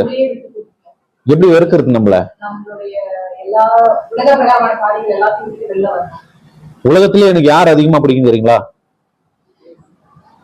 என்னதான் பிடிக்கும். அது ஒருத்தருக்கும் இண்டிவிஜுவலா. உங்களைதான் என்ன பண்ண அதிகமா நேசிப்போம். நம்மளதான் அதிகமா நம்மள நேசிப்போம் இல்லையா? அதை முதல்ல என்ன பண்ணணும்? முடியுமா? அவர் அனுமதிச்சாதான் முடியும். நம்ம அனுமதிக்காம என்ன பண்ண முடியாது. நம்ம அனுமதிக்கிறதுக்கு இடம் கொடுக்கணும் ஃபர்ஸ்ட். புரியுதுங்களா? அப்ப தன்னைத்தான் வெறுக்கிறதுன்றது ஈஸியான காரியமா? தன்னைத்தான் வெறுக்கிறதுன்றது பாத்தீங்கன்னா என்னுடைய சுயம், அதை வெறுக்கணும். இதெல்லாம் நீங்க கேட்டதுதான், காலங்காலமா கேட்டதுதான். அது ஒரு லைன்ல நம்ம பார்த்துட்டு என்ன பண்றோம், போயிடுவோம். எனக்குன்னு ஒரு இமேஜ் இருக்கும், அதை விட முடியுமா? எனக்குன்னு ஒரு செல்வாக்கு இருக்கும், விட முடியுமா? எனக்கு முடியாது, கஷ்டம். எனக்குன்னு ஒரு டேலண்ட் இருக்கும். நம்ம எதெல்லாம் பெருசா நினைக்கிறோமோ நம்மளை பத்தி, நம்மளுக்கு என்ன குட் குவாலிட்டிஸ் இருக்குதோ, நம்மளை பார்த்து மற்றவங்க மெச்சுக்குவாங்க இல்லையா? அதெல்லாம் அந்த மாதிரி வெறுக்கிற மாதிரி நம்ம பண்ணணும். முடியுமா? இன்னைக்கு சபைகள் இந்த மாதிரி போதிப்பாங்களா? ஃபர்ஸ்ட் போதிச்சா என்ன ஆயிடும்? எல்லாரும் மனம் திரும்பிடுவாங்களா? வேற வழியில திரும்பி போயிடுவாங்க. ஏன்னா இன்னைக்கு உபதேசமே எப்படி இருக்குது? இன்னைக்கு உபதேசமே ஆசீர்வாதம் தான் இல்லையா? அந்த அடிப்படையில் தான் போயிட்டு இருக்கு. சரி, இப்ப அடுத்த லைன் படிங்க. தன் சிலுவையை மனதிலும் எடுத்துக்கொண்டு ஆ, என்னை பின்பற்ற தன் சிலுவையை எடுத்துக்கொண்டு. யாருடைய சிலுவையை? அவங்க அவங்க சிலுவையை கொண்டு போனோம். சிலுவைனா என்னது? அப்போ பாடுகள். அப்படின்னா என்ன பாடுகள்? நமக்கு வர கிறிஸ்துவின் நிமித்தம் வரக்கூடிய பாடுகள், சத்தியத்தின் நிமித்தமா வரக்கூடிய பாடுகள். சரி, சத்தியத்தின் நிமித்தமா நம்மளுக்கு எப்படி வரும் பாடுகள்? ஒரு உண்மையா இருக்கிறோம்னா வெரி குட். சொன்னாதான் நமக்கு அந்த ஒரு இது கிடைக்கும். அதுதான். அது சொல்லாம இருக்கு. சோ அந்த இடத்துல நம்ம உண்மையா இருந்தோம்னா நம்மளுக்கு என்ன வரும்? பாடுகள் வரும். இததான் நம்ம கிட்ட எதிர்பார்க்கிறாரு. அப்ப இருக்க முடியுமா? ஒரு இடத்துல நம்மளுக்கு பொய் சொல்லிதான் ஒரு காரியம் ஆகணும் அப்படின்னா நம்ம அங்க என்ன பண்ணிடுவோம்? பொய் சொல்லிடுவோம். அப்ப சத்தியத்துக்காக நிக்கக்கூடிய சூழ்நிலை நம்ம அங்க என்ன பண்ணிடுறோம்? தோத்துடுறோம். தேவன் நம்ம கிட்ட தான் எதிர்பார்க்கிறாரு. உலகத்துல அநேக சூழ்நிலைகள் நம்மளுக்கு வரும். நம்ம தனிப்பட்ட விதத்துல சத்தியத்தின் நிமித்தமா அல்லாத பிரச்சனைகள்லாம் வரும். அதெல்லாம் நம்ம யார் ஏற்படுத்தினா? நம்ம ஏற்படுத்துறது தான். சோ அது நிமித்தமா நான் பாடுகள் அனுபவிக்கிறேன்னு சொன்னா அதை ஒத்துக்க முடியுமா? முடியாது. நான் எக்ஸாம்பிள் ஒன்று சொல்றேன். இப்போ பேங்க்ல நம்ம கடன் வாங்கிட்டோம். நம்முடைய தேவைக்காக நம்ம என்ன பண்ணிட்டோம்? கடன் வாங்கிட்டோம். இப்ப கட்ட முடியல. இப்போ பேங்க்ல டார்ச்சர் பண்றான், கட்டுங்க இல்லைன்னா வீடு என்ன பண்ணிடுவோம்? ஜப்தி பண்ணிடுவோம், இல்ல பொருளை ஜப்தி பண்றோம் அப்படின்னு அவன் என்ன பண்ணுவான்? அவன் ஒரு பிரஷர் கொடுப்பான். இது நம்மளுக்கு பாடுகளா? இது நம்மளே சரி, இது பாடுகள் லிஸ்ட்ல வராது. நம்முடைய சுயநலத்துக்காக செய்யக்கூடிய எல்லா காரியங்களும் அது பாடுகள் என்ன பண்ணக்கூடாது? நம்ம நினைச்ச கூடாது. சத்தியத்தின் நிமித்தமாகவும் ஆண்டவராகிய இயேசு கிறிஸ்து நிமித்தமாகவும் வரக்கூடிய பாடுகள் தான். ஒரு இடத்துல உண்மை பேசி ஆகணும், அங்க உண்மைதான் பேசணும். அது நிமித்தமா வரக்கூடிய பாடுகள், அசிங்கள், அவமானம் எல்லாத்தையும் என்ன பண்ணணும்? நம்ம சகிக்கணும், தாங்கணும். இததான் சொல்றாரு இயேசு கிறிஸ்து. அப்ப நீ இதெல்லாம் செய்யறதுக்கு ரெடியா? அப்ப நான் பின்னாடி என்ன பண்ண? வா. இல்லையா வராது. அதான் அர்த்தமே அதுக்கு. ஒருவன் என்னை பின்பற்றி வர விரும்பினால் அவன் தன்னைத்தான் வெறுத்து தன் சிலுவையை அனுதினமும் எடுத்து என்னை பின்பற்ற கடவன். சோ இந்த மாதிரி யூதர்கள் மத்தியில அந்த உபதேசம் சொன்னாரு. எவ்வளவு பேர் வந்தாங்க? 12 அப்போஸ்தலர்கள் மட்டும்தான் வந்தாங்க. ஏன்னா இந்த உபதேசம் ரொம்ப அவங்களுக்கு என்னவா இருந்தது? கடினமா இருந்தது. இப்ப இந்த உபதேசத்தை சர்ச்சுங்களை போயிட்டு உபதேசம் பண்ணா என்ன பண்ணுவாங்க? யாராச்சும் இருப்பாங்களா சபையில? தெரியும் அவங்களுக்கு. புரியுதுங்களா? எல்லாருமே போயிட்டா அப்புறம் வருமானம் எங்க வர்றது? சபை எப்படி நடத்துறது? அதனால தங்களுக்கு ஏற்றார் போலதான் இன்னைக்கு உபதேசங்கள் என்ன ஆயிட்டு இருக்கு? மாறிடுச்சு. பாத்தீங்களா? அப்போ மனுஷர்கள் பிரியப்படும் வண்ணமாக அவருடைய ஆசீர்வாதம் என்னன்னு சொல்லிட்டு என்ன பண்றாங்க? பூமிக்குரிய ஆசீர்வாதத்துக்காக தான் என்ன பண்றாங்க இன்னைக்கு? எல்லாமே போராடுறது, போதிக்கிறது எல்லாமே. உங்களுக்கு செழிப்பா ஆயிடுவீங்க, உங்களுக்கு எந்த பிரச்சனையும் இருக்காது. இத சொன்னாதான் ஜனங்க என்ன பண்ணுவாங்க? வருவாங்க. அப்ப பூமிக்குரிய ஆசீர்வாதத்தை பத்தியே தான் பேசிட்டு இருக்கிறாங்க. இது எங்க கொண்டு போகாது? இது பரலோகம் கொண்டு போகாது. அப்ப இயேசு கிறிஸ்து சொன்ன அந்த உபதேசத்தின்படி நடந்தா மட்டும்தான் பரலோகம் போக முடியும். தன்னைத்தான் வெறுக்கணும், சிலுவை சுமக்கணும், இல்லையா? இதை பண்ணாதான். இல்லைன்னா என்ன பண்ண முடியாது இந்த பூமியில. ஏன்னா உபதேசங்கள் இன்னைக்கு வேற மாதிரி என்ன ஆயிட்டு இருக்கு? போயிட்டு இருக்கு. வசனங்கள் இருக்கு இல்லையா? உங்களுடைய பொக்கிஷங்களை எங்க சேர்த்து வைங்க? பரலோகத்துல சேர்த்து வைங்க. ஆனா இங்க என்ன பண்ணிட்டு இருக்கோம்? நம்ம இந்த பூமியில தான் சேர்த்து வச்சுட்டு இருக்கோம் எல்லாத்தையுமே. இங்க சேர்த்து வச்சா என்ன சொல்றாரு? பூச்சியும் அழைச்சிடும். அங்க சேர்த்து வச்சா அங்க ஒண்ணுமே பண்ண முடியாது. அங்க சேர்த்து வைக்கக்கூடிய விஷயத்த என்னன்னு சொல்றாரு? என்ன புரிஞ்சுக்கிட்ட நம்ம? இந்த பொக்கிஷங்களை அங்க சேர்த்து வைங்கன்னா எது பொக்கிஷம்? விசுவாசம். நம்முடைய விசுவாசம், நம்முடைய கிரியைகள், நம்முடைய கேரக்டர், தேவன் எதிர்பார்க்கக்கூடிய அந்த கிரியைகள் தான் அது பொக்கிஷம் இல்லைங்களா? அவர் எதிர்பார்க்கக்கூடிய குணலட்சணம் இதுதான் பொக்கிஷம். அங்க சேர்த்து வைங்க. அப்ப இந்த பூமியில அதை செஞ்சு காமிக்கணும். அப்ப இந்த பூமியில செஞ்சு காமிக்கிறது அங்க சேர்த்து வைக்கிறது. கரெக்டா? அப்ப உலக பிரகாரமான காரியங்களை பத்தி தேவன் இங்க எதுவுமே சொல்லல. அப்ப உலக பிரகாரமான காரியங்களை சேர்த்து வச்சோன்னா அது அழிஞ்சிடும், நாளைக்கு அழிஞ்சு போயிடுன்னு சொல்றாரு. அது உங்களை பரலோகத்துக்கு கொண்டு செல்லாது, நம்முடைய கிரியைகள் தான் கொண்டு செல்லும். அப்போ அந்த மாதிரி சொல்லும் போது 12 அப்போஸ்தலர்கள் மட்டும் தான் என்ன பண்ணாங்க? பின்பற்றினாங்க. படிக்கலாம் பாருங்க, யோவான் 6ஆம் அதிகாரம் 54ஆம் வசனம். என் மாம்சத்தை புசித்து என் ரத்தத்தை பானம் பண்ணுகிறவனுக்கு நித்திய ஜீவன் உண்டு. நான் அவனை கடைசி நாளில் எழுப்புவேன். கண்டினியூ பண்ணுங்க. 60ஆம் வசனம் படிங்க. அவருடைய சீஷரில் அநேகர் இவைகளை கேட்டபோது, இது கடினமான உபதேசம், யார் இதை கேட்பார்கள் என்றார்கள். சீஷர்கள் அதை குறித்து முன்கொடுக்கிறார்கள் என்று இயேசு தமக்குள்ளே அறிந்து அவர்களை நோக்கி, இது உங்களுக்கு விவரமாய் இருக்கிறதோ? மனுஷகுமாரன் தாம் முன்னிருந்த இடத்திற்கு ஏறி போவதை நீங்கள் காண்பீர்கள். 66 படிங்க. அது முதல் அவருடைய சீஷரில் அநேகர் அவர்களை கூட நடவாமல் பின்வாங்கி போனார்கள். பாத்தீங்களா? அது முதல் அநேகர் என்ன பண்ணிட்டாங்க? பின்வாங்கி போயிட்டாங்க. அப்போ இந்த உபதேசம் எப்படி இருக்குன்னா அவங்களுக்கு ரொம்ப கடினமா. யார் இதை பின்பற்றுவாங்க? ரொம்ப கஷ்டமா இருக்குதுங்க. எங்களுக்கு ஈஸியா போற மாதிரி எதனா ரூட்டு காட்டுங்க. அப்படி எங்கேயுமே ரூட்டு கிடையாது. ஏன்னா வசனம் என்ன சொல்லுதுன்னா, அநேக உபத்திரங்கள் வழியாதான் பரலோக ராஜ்யத்தில் பிரவேசிக்க முடியும்னு சொல்லிடுச்சு. நான் சிம்பிளா ரொம்ப சந்தோஷமா இருந்துட்டு எல்லா உலக காரியங்களும் அனுபவிச்சுட்டு போனா போக முடியுமா? முடியவே முடியாது. கிறிஸ்துவனுடைய வாழ்க்கையே ரொம்ப கடினமான வாழ்க்கை தான் இல்லைங்களா? இந்த உலகத்தை வெறுக்கிறதுன்றது எவ்வளவு பெரிய விஷயம். உலகத்தை வெறுத்துட்டீங்க, நீங்க உங்களை வெறுத்துட்டீங்கன்னு சொல்றீங்களா பிரதர்? நீங்க உங்களை வெறுத்துட்டீங்களா அப்படின்னு உங்களுக்கு கேள்வி வந்திருக்கும். என்ன பிரதர் இவ்வளவு உபதேசம் பண்ணுகிறீங்க, எங்களுக்கு சொல்லுங்கிறீங்க வெறுத்துருங்க. நீங்க வெறுத்துட்டீங்களா என்ன கேக்குறீங்களா? கேளுங்க, சும்மா கேளுங்க, நான் என்ன சொல்ல போறேன். நாங்க வெறுத்துட்டோமா அப்படின்னு பாத்தீங்கன்னா அந்த ப்ராசஸ்குள்ள என்ன பண்ணியாச்சு, வந்துட்டோம். நீங்க நாளைக்கு நீங்களும் என்ன பண்ணிடுவீங்க, அந்த ப்ராசஸ்குள்ள வந்துருவீங்க சத்தியத்தின் மூலமா. ஏன்னா இந்த வசனங்கள் நம்ம கிட்ட வந்ததுன்னா அது வெறுமையா என்ன பண்ணாது, திரும்ப அது நம்ம கிட்ட கிரியை செய்யும். அந்த கிரியை செய்யறதுனாலதான் இப்ப வந்து உட்கார்ந்துட்டு இருக்கீங்க. சும்மா வந்து உட்கார முடியுமா? இல்லையா? சோ அப்போ நாங்களும் என்ன பண்ணிட்டோம்னா அந்த ப்ராசஸ்குள்ள வந்துட்டோம். ஒரு சில விஷயங்களை என்ன பண்ணிட்டு இருக்கோம், போயிட்டு இருக்கோம், தாண்டி போயிட்டு இருக்கோம், ட்ரை பண்றோம் இன்னும் அதிகமா. அது என்னுடைய பலத்தினாலே மட்டும் என்ன ஆகாது, முடியாது. நம்ம ஒரு முயற்சி பண்ணா தேவன் என்ன பண்ணுவார், நம்மளுக்கு ஹெல்ப் பண்ணுவார். கண்டிப்பா நம்மளுடைய முயற்சியை மட்டும் தான் பார்ப்பார். ஓகேங்களா? சரி, அப்படி இருக்கும்போது 7ஆம் வசனம் படிங்க. இயேசு அவர்களை நோக்கி, 12 உங்களை நான் தெரிந்து கொள்ளவில்லையா? உங்களுக்குள்ளும் ஒருவன் பிசாசா இருக்கிறான் என்றார். 70 படிக்கிறீங்க. ஓகே. சோ இப்ப என்ன ஆயிடுச்சுன்னா எல்லாருமே பின்வாங்கி போயிட்டாங்க. 12 அப்போஸ்தலர்கள் மட்டும் நிக்கிறாங்க. இதுதான் அழைக்கப்பட்ட நிலைமை இப்போதைக்கு. சரிங்களா? இப்ப இந்த கிளாஸ் கேட்கும்போது எவ்வளவு பேர் வந்தாங்க? 10 பேர் வந்தாங்க.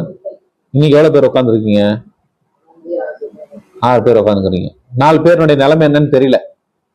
அங்கங்க ஒரு காரணம் என்ன பண்ணியாச்சு, சொல்லியாச்சு. அங்க வெளியே இருக்காரு, இவங்க இங்க போயிட்டாங்கன்னு சொல்லிட்டீங்க இல்லையா? சோ அது வரக்கூடிய காலத்திலயும் தெரிஞ்சிடும் என்ன நிலைமை அப்படின்னு சொல்லிட்டு, இல்லைங்களா? சோ அப்ப அந்த அழைக்கப்பட்ட நிலைமையில இருந்து அடுத்த நிலைமைக்கு போனோம்னா என்ன பண்ணணும்? அடுத்த நிலைமை என்ன? தெரிந்து கொள்ளப்பட்ட நிலைமை. புரிஞ்சுங்களா? அப்ப இந்த அழைக்கப்பட்ட நிலைமையிலேயே என்ன ஆயிடும் நீங்க சொல்லுங்க? பின்வாங்கிடுவாங்க, நிச்சயமா பின்வாங்கிடுவாங்க. ஏன்னா உபதேசம் அந்த மாதிரி இல்லையா? நீங்க இது மாதிரிதான் வாழணும். ஏன்னா இந்த இடத்துல பாத்தீங்கன்னா இயேசு கிறிஸ்து வந்து நம்முடைய சுயாதீனத்துல என்ன பண்ண மாட்டாரு, தலையிடவே மாட்டார். இது உபதேசம் நம்ம கிட்ட சொல்லியாச்சு. கீழ்ப்படிவதும் கீழ்ப்படியாததும் உங்களுடைய விருப்பம், நான் கம்பல் பண்ண மாட்டேன். புரியுதுங்களா? எனக்கு கட்டளையே என்னுடைய பிரமாணத்தை நான் உங்ககிட்ட என்ன பண்ணிட்டேன், நான் சொல்லிட்டேன். நீங்க கீழ்ப்படிஞ்சு வந்தீங்கன்னா வாங்க, இல்லைன்னா வர வேண்டாம். அதுக்காக கண்டிப்பா நீங்க வந்துதான் ஆகணும் அப்படின்னு கம்பல்ஷன்லாம் என்ன பண்ண மாட்டாரு, பண்ணவே மாட்டார். அதான் அவருடைய உபதேசம். இதுக்கு பெஸ்ட் எக்ஸாம்பிள் யார சொல்லலாம் சொல்லுங்க? பழைய ஏற்பாட்டுல. நான் எதுக்கு இந்த பாயிண்ட் சொல்றேன்னா, நம்முடைய சுயாதீனத்தை தலையிட மாட்டாருன்றதுக்காக. ஆபிரகாம் இன்னும் கொஞ்சம் பின்னாடி. ஆதாம் ஆதாம் கிட்ட கட்டளை கொடுத்தாரு இல்லையா, இந்த கனியை புசிக்கும் நாளில். ஆதாம் பழத்தை சாப்பிடும் போது தடுத்திருக்கலாம்ல அவரை, ஏன் தடுக்கல? நான் கட்டளை உனக்கு கொடுத்துட்டேன், நீ கீழ்படிதே இல்லைன்னு என்ன பண்ணாரு? பார்த்தாரு. அவர் சுயத்தை பயன்படுத்தி என்ன பண்ணிட்டாரு? கீழ்ப்படியாமக்குள்ள போயிட்டாரு. இன்னைக்கு அதே கண்டிஷன் தான் நமக்கும். இன்னைக்கு கட்டளைகளை கொடுத்துட்டு இருக்காரு, கீழ்படியறதும் படியாததும் உங்களுடைய விருப்பம் அப்படின்னு சொல்லிட்டாரு. கிளியரா? ஓகே. இப்போ இதுதான் அழைக்கப்பட்ட நிலைமை. இப்ப இந்த அழைக்கப்பட்ட நிலைமையில இருந்து எந்த நிலைக்கு போனோம்? தெரிந்து கொள்ளப்பட்ட நிலைமைக்குள்ள போனோம். அப்படி போனோம்னா நம்ம என்ன பண்ணணும்? உங்களுக்கு எவ்வளவு நேரம் டைம் இருக்கு இன்னும்?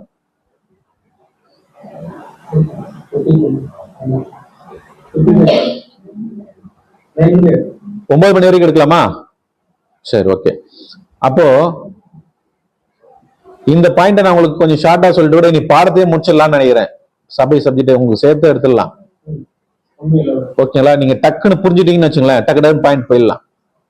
ஓகேவா? சரி. இப்ப அழைக்கப்பட்ட நிலைமையில இருந்து தெரிந்து கொள்ளப்பட்ட நிலைமைக்கு போனோம்னா என்ன பண்ணணும்? இதுல ஸ்ட்ராங் ஆகணும். கரெக்ட். ஏன்னா நிறைய பேர் ஸ்ட்ராங் இல்லாம என்ன பண்ணிட்டாங்க? போயிட்டாங்க. அப்ப ஸ்ட்ராங் ஆகணும்னா என்ன பண்ணணும்னா, ஒரு விஷயம் செஞ்சாதான் நம்ம ஸ்ட்ராங் காமிக்க முடியும். அதுக்கு என்ன நம்ம பண்ணணும்?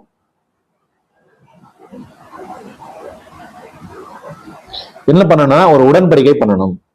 என்ன உடன்படிக்கை? படிக்கலாம், சங்கீதம். அதுக்கு முன்னாடி 1 Pétரு 3:21 படிச்சிருங்க.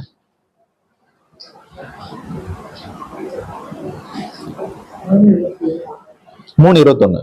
அதற்கு ஒப்பனையான ஞானஸ்நானமானது மாம்ச அழுக்கை நீக்குதலாயிராமல் தேவனை பற்றும் நல் மனசாட்சியின் உடன்படிக்கை. தேவனை பற்றும் நல் மனசாட்சியின் உடன்படிக்கை. இது எதை பத்தி சொல்றாரு? ஞானஸ்தானத்தை பத்தி சொல்றாரு. அப்போ அழைக்கப்பட்ட நிலைமையில இருந்து தெரிந்து கொள்ளப்பட்ட நிலைமைக்கு போனோம்னா என்ன பண்ணி ஆகணுமா? ஞானஸ்நானம் பண்ணணும்னு சொல்லிட்டாரு.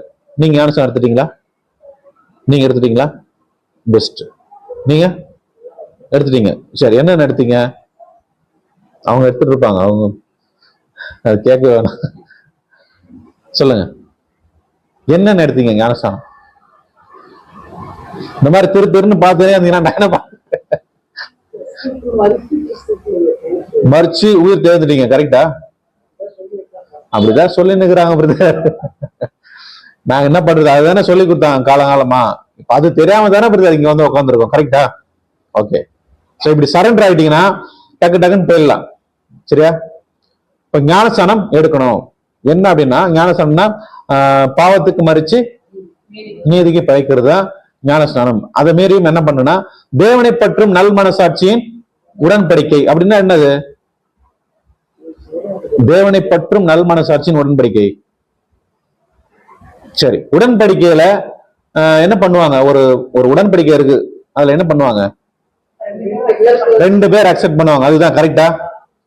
அந்த அக்ரிமெண்ட் இல்லையா? அந்த அக்ரிமெண்ட்ல 2 பேருக்கும் விஷயம் தெரியும்.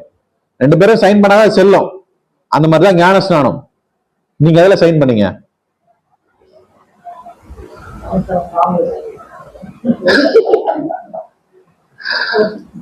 இதுல இருந்து நீங்கள் எங்களுடைய சபையின் அங்கத்தினர் என்பதை நாங்கள் சபையாருக்கு முன்பாக எழுதி கொடுக்கிறேன். இதுவா? இது கிடையாது.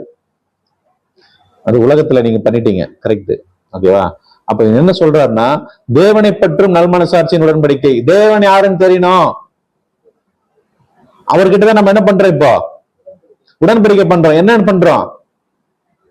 நான் இதுக்கப்புறம் என்னுடைய வாழ்க்கை நான் என்ன பண்ண மாட்டேன், வாழ மாட்டேன். நீங்க என்ன சொல்றீங்களோ அதுதான் செய்ய போறேன் இனிமேல். இதுதான் ஞானஸ்நானம். அப்படி பண்ணீங்களா? இல்ல. சரி, ஞானஸ்நானம்ன்ற பாடத்துல இன்னும் தெளிவா பார்க்கலாம். இன்ச் பை இன்ச்சா பார்க்க போறோம் அதுல. சரி, ஜஸ்ட் இப்ப இது மட்டும் தெரிஞ்சுங்க.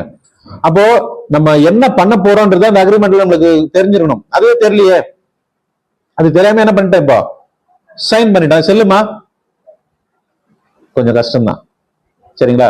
ஸோ அப்படி இருக்கும்போது அந்த டேர்ம்ஸ் அண்ட் கண்டிஷன் நம்மளுக்கு தெரியணும், தெரிஞ்சு சைன் பண்ணதுதான் கரெக்டா இருக்கும். அப்ப தேவன் யாரு, குமாரன் யாருன்னு இதெல்லாம் நம்ம என்ன பண்ணணும், தெளிவா தெரிஞ்சு, நான் இதுக்கப்புறம் உங்களுக்கு தான் நான் சரண்டர் பண்ணிட்டேன் லைஃபை, நீங்க என்ன சொல்றீங்களோ அதன்படிதான் நான் வாழ போறேன்னு உள்ள வர்றதுதான் ஞானஸ்நானம். இப்ப அந்த மாதிரி நீங்க ஞானஸ்நானம் பண்ணிட்டு வாழ்ந்துருக்கிறீங்களா? அது வரைக்கும் நம்முடைய வாழ்க்கையை தான் என்ன பண்றோம், நம்ம வாழ்ந்துட்டு இருக்கோம்.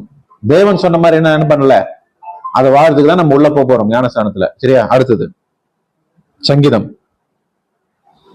55 படிங்க. 55. பலியினாலே என்னோட உடன்படிக்கை பண்ணின என்னுடைய பரிசுத்தவான்களை என்னிடத்தில் கூட்டுங்கள் என்பார். பாத்தீங்களா? பலியினாலே உடன்படிக்கை செய்த பரிசுத்தவான்களை என்னிடத்தில் என்ன பண்ணுங்க, கூட்டுங்க. அப்ப இந்த ஞானஸ்தானம் எடுக்கணும் அப்படின்னு பாத்தீங்கன்னா நான் பலி செலுத்தணும். பலி செலுத்திட்டு தான் உள்ள வர முடியும்.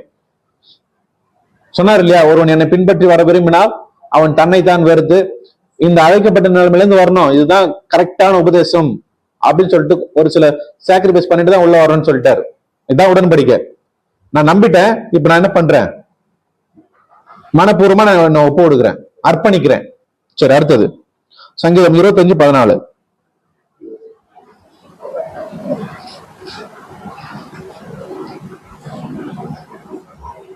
கர்த்தருடைய ரகசியம் அவருக்கு பயந்தவர்களிடத்தில் இருக்கிறது. பாத்தீங்களா? படிங்க படிங்க. அவர்களுக்கு தம்முடைய உடன்படிக்கையை தெரியப்படுத்தினார். பாத்தீங்களா? அப்ப கர்த்தருக்கு யார் பயப்படுறாங்களோ அவங்க கிட்ட அந்த ரகசியம் இருக்குது. அவங்க கிட்டதான் என்ன தெரியப்படுத்துவாராம், எந்த உடன்படிக்கை தெரியப்படுத்துவாரு? இப்ப பேசணும் இல்லைங்களா ஞானஸ்நானம் பத்தி, இந்த உடன்படிக்கை தெரியப்படுத்துவார். புரியுதுங்களா? அப்ப இந்த பேப்டிசம் எடுக்கிறது மூலமா தான் நான் எந்த நிலைமைக்குள்ள வரேன், தெரிந்து கொள்ளப்பட்ட நிலைமைக்குள்ள வந்துட்டேன். நான் இது இருக்காமையே இருந்தேன்னா எந்த நிலைமைக்கு தான் இருப்பேன், அழைக்கப்பட்ட நிலைமையில தான் இருப்பேன். புரிஞ்சுதுங்களா? அப்ப தெரிந்து கொள்ளப்பட்ட நிலைமைக்குள்ள வந்துட்டேன். வந்து நான் என்ன பண்ணணும், ரோமர் 12:1 படிங்க.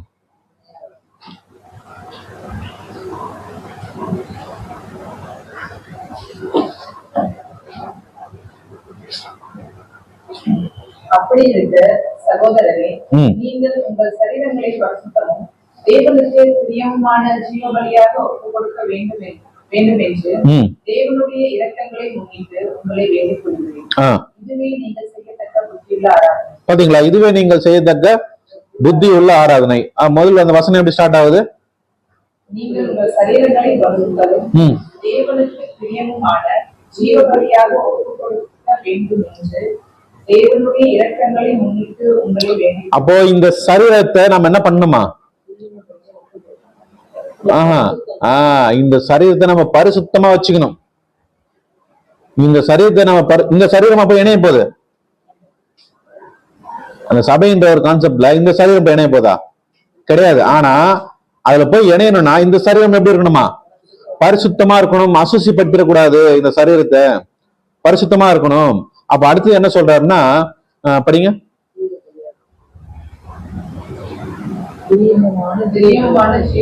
ஜீவ பலியா நம்மளை ஒப்பு கொடுக்கணும். ஜீவ பலினா நம்ம அநேக நேரம் பார்த்துட்டு இருப்போம். ஜீவ பலினா என்னது ஞாபகம் இல்லையா? ஜீவ பலி அப்படின்னா என்னுடைய ஜீவனுக்கு சொந்தமானது எல்லாத்தையுமே தேவனுக்கு என்ன பண்ணணும், சாக்ரிஃபைஸ் பண்ணணும், பலி கொடுக்கறது. கரெக்டா? ஃபாஸ்டா போறனா? ஓகே. சோ பழைய ஏற்பாட்டுல வந்து பாத்தீங்கன்னா இஸ்ரேல் ஜனங்கள் பலி கொடுத்திருப்பாங்க. எதை பலி கொடுப்பாங்க? ஆடையோ மாடையோ என்ன பண்ணுவாங்க, கொண்டு போயிட்டு அதை வெட்டி எரிச்சிருவாங்க. இது என்னன்னு பாத்தீங்கன்னா சர்வாங்க தகன பலி. சர்வத்தையும் சர்வ அங்கத்தையும் என்ன பண்றாங்க, தகனிக்கிறாங்க. இதான் சர்வாங்க தகன பலி. அதே மாதிரி நம்மள என்ன பண்ண சொல்றாரு, ஜீவ பலியா கொடுக்க சொல்றாரு. நம்மள என்ன பண்ணிக்கலாம் இப்போ ஜீவ பலியா கொடுக்கணும்னா?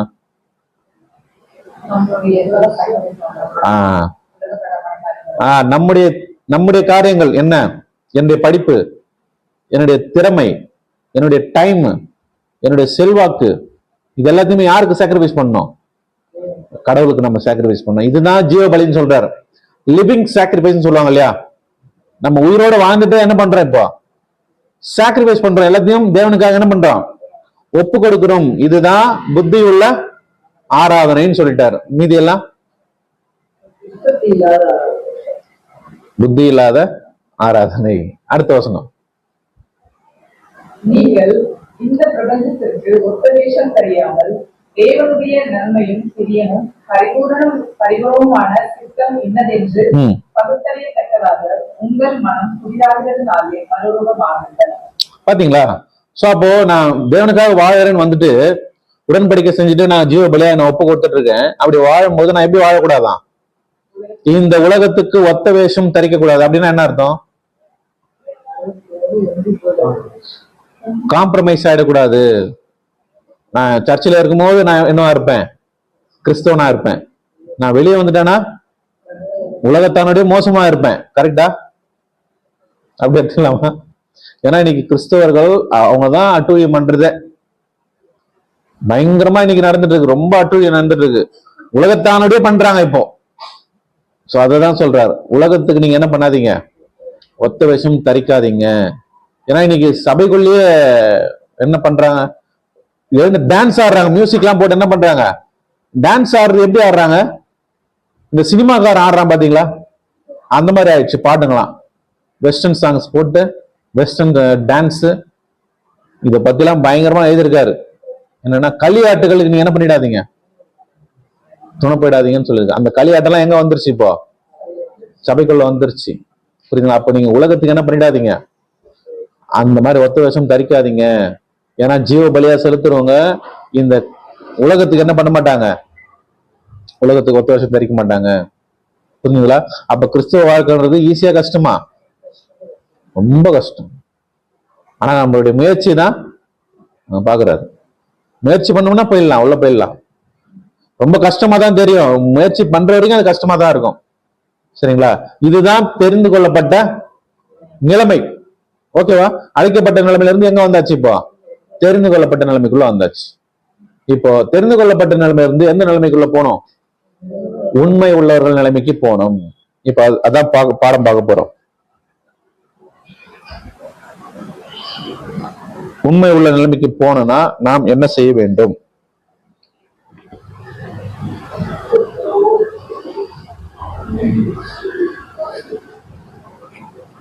மத்தேயு படிக்கலாம் பாருங்க. மத்தேயு 24ஆம் அதிகாரம் 13ஆம் வசனம்.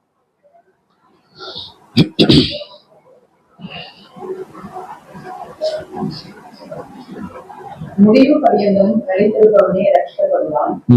ராஜ்யத்தினுடைய இந்த சுவிசேஷம் உலகம் எங்கும் உள்ள சகல ஜாதிகளுக்கும் சாட்சியாக பிரசங்கிக்கப்படும். போதும்.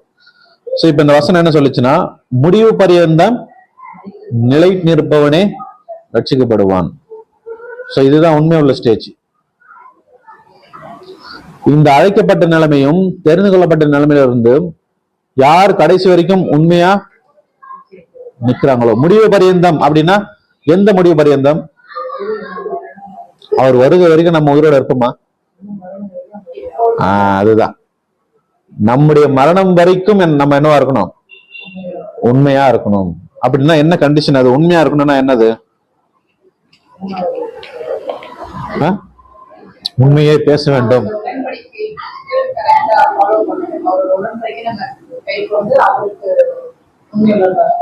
ஓகே, உண்மை உள்ளவெல்லாம் நான் இருந்துட்டேன், அதுதான் முடிஞ்சிச்சா?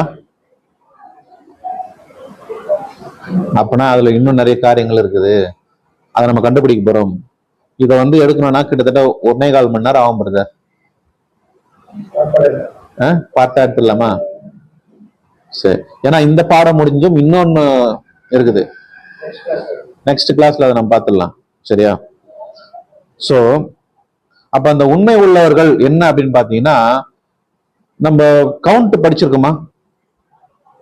பரலோகத்துக்கு இவ்வளவு பேர் தான் போவாங்கன்னு.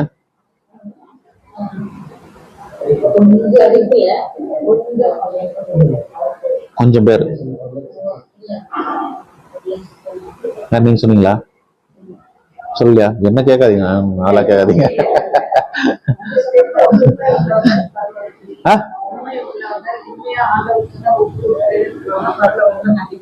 இருப்பாங்க. நம்முடைய கேள்வி என்னன்னா, எவ்வளவு பேர் இருப்பாங்க? உண்மையா இருக்கிறவங்களுக்கு ஒரு கவுண்ட் இருக்கும்ல.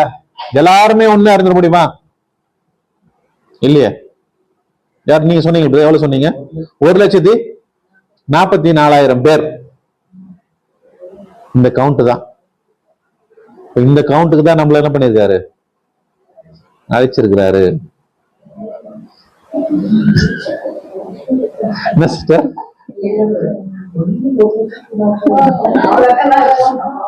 அவ்வளவுதான் கவுண்ட். பைபிள்ல வந்த count. இப்போ உலகப்பிரகாரமா இருக்கிறவங்க உலக பிரகாரமா இருக்கிறவங்க பாத்தீங்கன்னா அவங்களுக்கும் இருக்குது, வாய்ப்பு இருக்குது. ஆனா இப்ப கிடையாது. அவங்களுக்கு இயேசு கிறிஸ்துவனுடைய ராஜ்யத்துல இருக்குது அவங்களுக்கு வாய்ப்பு. கண்டிப்பா எல்லாருக்கும் வாய்ப்பு இருக்குது. இப்ப யாரை மட்டும் கூப்பிடுறாருன்னா அந்த சரீரத்துல இணையறவங்களை மட்டும் கூப்பிடுறாரு அழைப்பு. ஆல்ரெடி நிறைய பேர் போய் எனக்கு பயமா இருக்குது சிஸ்டர், கொஞ்சம் பேர் போயிட்டாங்க.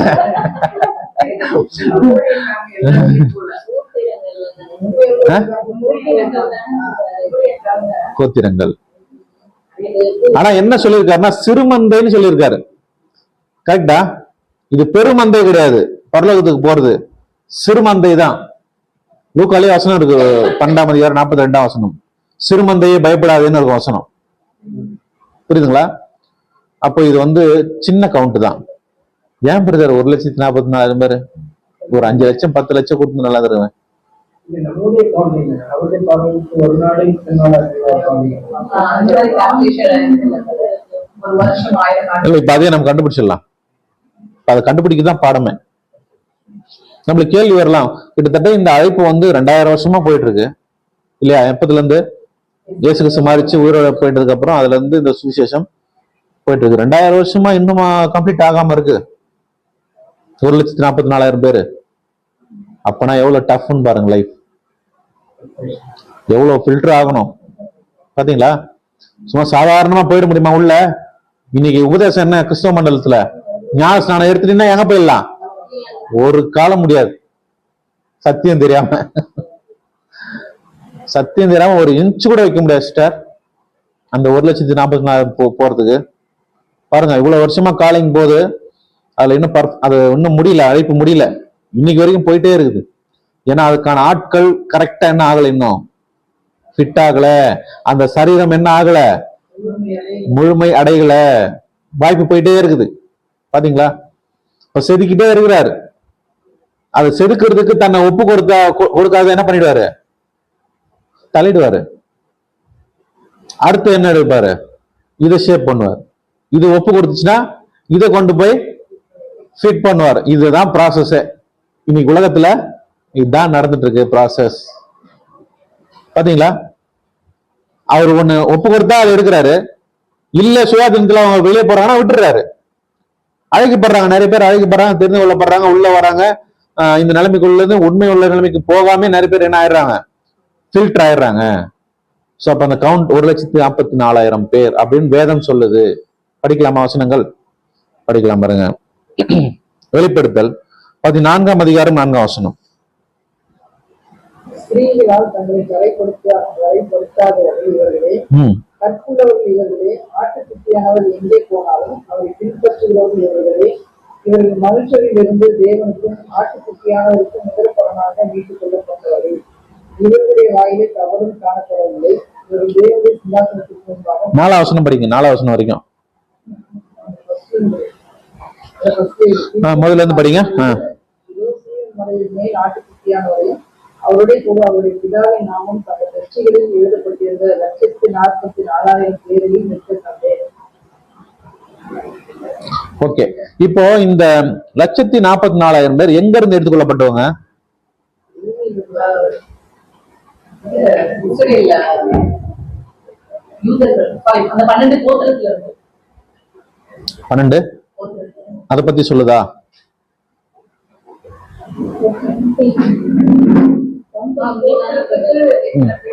பன்னிராயிரம் சொல்றாரு.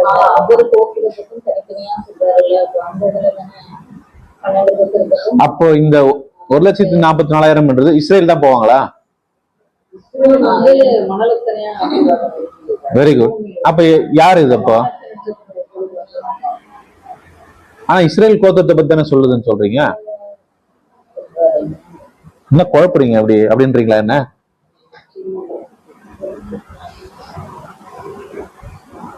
அந்த மாதிரி சொல்லிட்டீங்க. முன்னாடி 12 கோத்திரத்தாலையும் இருக்கலாம். அப்படின்னு பார்த்தா அப்ப இஸ்ரேல் கோத்திரம் தான் போகும் பரலோகத்துக்கு.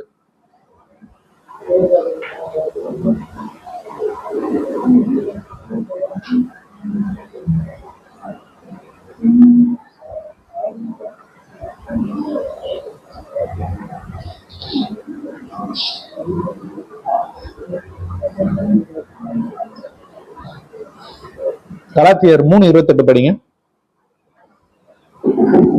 யூதன் என்றும் கிரேக்கன் என்றும் இல்லை, அடிமை என்றும் சுயாதீனன் என்றும் இல்லை, ஆண் என்றும் பெண் என்றும் இல்லை, நீங்கள் எல்லாரும் கிறிஸ்து இயேசுவுக்குள் ஒன்றாயிருக்கிறீர்கள். அதுக்கு முன்னாடி 8ஆம் வசனம் படிங்க. கலாத்தியர் 3:8.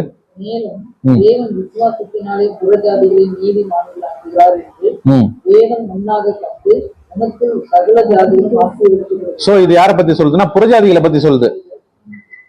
28, 29. யூதன் என்றும் இல்லை, கிரேக்கன் என்றும் இல்லை, அடிமை என்றும் சுயாதீனன் என்றும் இல்லை, ஆண் என்றும் பெண் என்றும் இல்லை, நீங்கள் எல்லாரும் கிறிஸ்து இயேசுவுக்குள் ஒன்றாயிருக்கிறீர்கள். நீங்கள் கிறிஸ்துவினுடையவர்களாய். ஓகே, போதும். இப்போ கேள்வி என்னன்னா 1,44,000 பேர் இஸ்ரேலர்கள் அப்படின்னு நம்ம ஒரு பாயிண்ட் எடுத்தோம்னா, இங்க அப்போஸ்தலன் பவுல் என்ன சொல்றாரு? இந்த அழைப்புல இஸ்ரேல் மட்டும் கிடையாது, யாரும் வராங்க, புறஜாதிகளும் வராங்க. அப்ப இதை எடுத்துக்கலாமா? இதை மட்டும் எடுத்துக்கலாமா? அப்ப இஸ்ரேல் எடுத்துக்கலாமா? என்ன சொல்ல வராரு? ஒண்ணும் புரியலையே. வெளிப்படுத்தல் 7:4 படிங்க.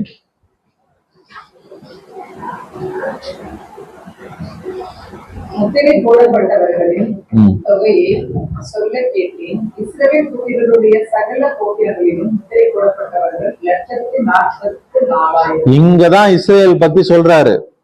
வெளிப்படுத்தல் 14:4 இஸ்ரேல் ஜனங்கள் கிடையாது. 4 வேணா படிங்க. வெளிப்படுத்தல் 14:4 படிங்க. ஸ்திரீகளால் தங்களை கரைப்படுத்தாதவர்கள் இவர்களே, கற்புள்ளவர்கள் இவர்களே.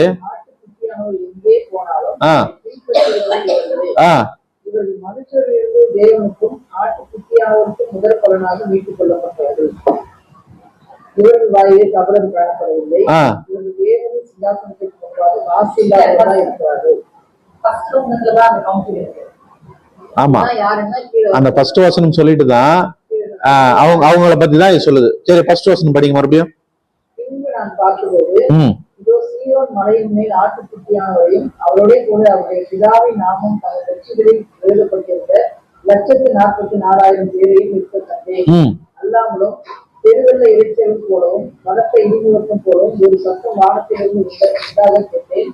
நான் கேட்ட சத்தம் சுர மண்டலக்காரர் தங்கள் சுர மண்டலங்களை வாசிக்கிற ஓசை போன்றது. அவர்கள் சிங்காசனத்திற்கு முன்பாகவும் 4 தீபங்களுக்கு முன்பாகவும் முன்பொழிகளுக்கு முன்பாகவும் புது பாட்டை பாடினார்கள். அந்த பாட்டு பூமியிலிருந்து மீட்டுக் கொள்ளப்பட்ட 1,44,000 பேரே அல்லாமல் வேறொருவரும் கற்றுக்கொள்ளக்கூடாது. இவங்கதான் எங்க இருந்து மீட்டுக் கொள்ளப்பட்டாங்க? பூமியில இருந்து ஒரு குரூப் என்ன பண்ணிருக்காங்க? 1,44,000 மீட்டுக் கொள்ளப்பட்டிருக்காங்க. வெளிப்படுத்தல் 7:4 என்ன சொல்லுதுன்னா இஸ்ரேல் ஜனங்கள்னு சொல்லுது. அப்போஸ்தலனாகிய பவுல் என்ன சொல்றாருன்னா யூதன் என்றும் கிரேக்கன் என்றும் இல்லைன்னு சொல்லிட்டாரு. இப்ப இந்த 3 நம்ம எதை எடுத்துக்கிறது? இப்போ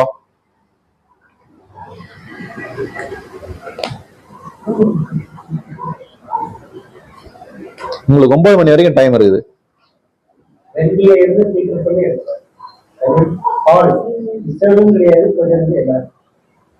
எல்லாரும் அதுதான் யாரு? இப்ப 3 குரூப் வந்துருச்சு இல்ல இங்க. அதுல ஒண்ணுதான் 1,44,000 பேர். அந்த ஒண்ணுதான் யூதன் என்றும் கிரேக்கன் என்றும், அதுல ஒண்ணுதான் பூமியில இருந்து மீட்டுக் கொள்ளப்பட்டவர்கள், அதுவும் ஒண்ணுதான். இஸ்ரேல் கோத்திரம் நீங்க எடுத்தீங்கன்னாலும் 12,000 அதை கவுண்ட் பண்ணாலும் 1,44,000 பேர் அப்படின்னு வந்துருச்சு. என்ன பண்ணலாம்? தெரியலன்றதுதான் உத்தமான பதில். சரி, ஆனா ஒரு க்ளூ இருக்குது. இது எங்க இருக்குன்னா வெளிப்படுத்தல இருக்கு இல்லையா? அப்ப வெளிப்படுத்தல் பாத்தீங்கன்னா ரொம்ப ஹைலி சிம்பாலிக் லாங்குவேஜ், அடையாள பாஷை. அப்ப அந்த அடையாள பாஷை இதுதான் வேத வல்லுநர்கள் இதுதான் ஆராய்ச்சி பண்ணாங்க. சோ இந்த மாதிரி சொல்லி இருக்கிற இஸ்ரேல் ஜனங்கள் அவங்களும் என்ன பண்ண முடியாது, எடுக்க முடியாது. ஏன்னா அவங்க வாய்ப்பை என்ன பண்ணிட்டாங்க, அவங்க இழந்துட்டாங்க. இப்ப அவங்க எப்படி பரலோகத்துக்கு போக முடியும்? இந்த ஒரு பாயிண்ட் இடிக்குது. ஆனா கோத்திரங்கள்லயும் என்ன பண்ணிருக்கு, அவங்களுக்கு கால்குலேட் பண்ணா 1,44,000 பேர் வருது. இப்ப நம்ம எப்படி இதை எடுக்கிறதுன்னு ஆராய்ச்சி பண்ணாங்க. அப்ப ஆராய்ச்சி பண்ணும்போது பாத்தீங்கன்னா, அப்ப வெளிப்படுத்தல வந்து அடையாள பாஷை, அப்ப இந்த அடையாள பாஷையை நம்ம என்ன பண்ணணும், இதை நம்ம கண்டுபிடிக்கணும்ன்ற ஒரு ஆராய்ச்சிக்குள்ள வந்தாங்க. ஆனா கண்டுபிடிச்சிட்டாங்க. இப்ப கண்டுபிடிச்சதான் நம்ம என்ன பண்ண போறோம், நாம கண்டுபிடிக்க போறோம். இப்போ என்ன க்ளூ அப்படின்னா, ஒரே க்ளூ, இஸ்ரேல் ஜனங்கள் தான் க்ளூ. வெளிப்படுத்தல் 7:4 தான். மறுபடியும் படிங்க. முத்திரை போடப்பட்டவர்களையும் தொகையை சொல்ல கேட்டேன். ம் இஸ்ரவேல் புத்திரருடைய சகல கோத்திரங்களிலும் முத்திரை போடப்பட்டவர்கள் 144,000 பேர். ம் யூதா கோத்திரத்தில் முத்திரை போடப்பட்டவர்கள் 12,000. ஆ ஏங்க இந்த மாதிரி சொல்லிட்டா எப்படிங்க படிக்கிறது கஷ்டமா இருக்கா? யூதா கோத்திரத்தில் 12,000 அந்த மாதிரி தாங்க எல்லா கோத்திரத்தையும் சொல்லிக்குது. ரூபன், காத், ஆசேர்,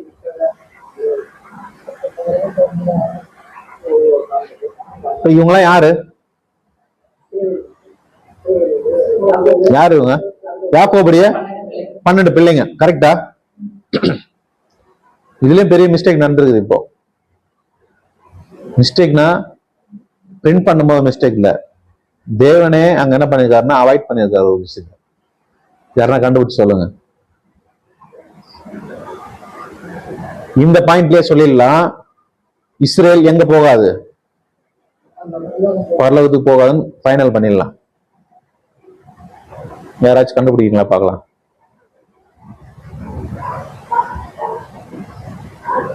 சரி, இவங்க வந்து யாக்கோபுடைய பிள்ளைகள் தான் இல்லையா? அப்போ இந்த லிஸ்டுக்கும் வெளிப்படுத்தல் இருக்கிற லிஸ்டுக்கும் நம்ம செக் பண்ண போறோம். இப்போ படிக்கலாமா? சரி, ஆதியாகமத்துல படிக்கலாம் பாருங்க. ஆதியாகமம் 35ஆம் அதிகாரம் 33 இருந்து 26 வரைக்கும்.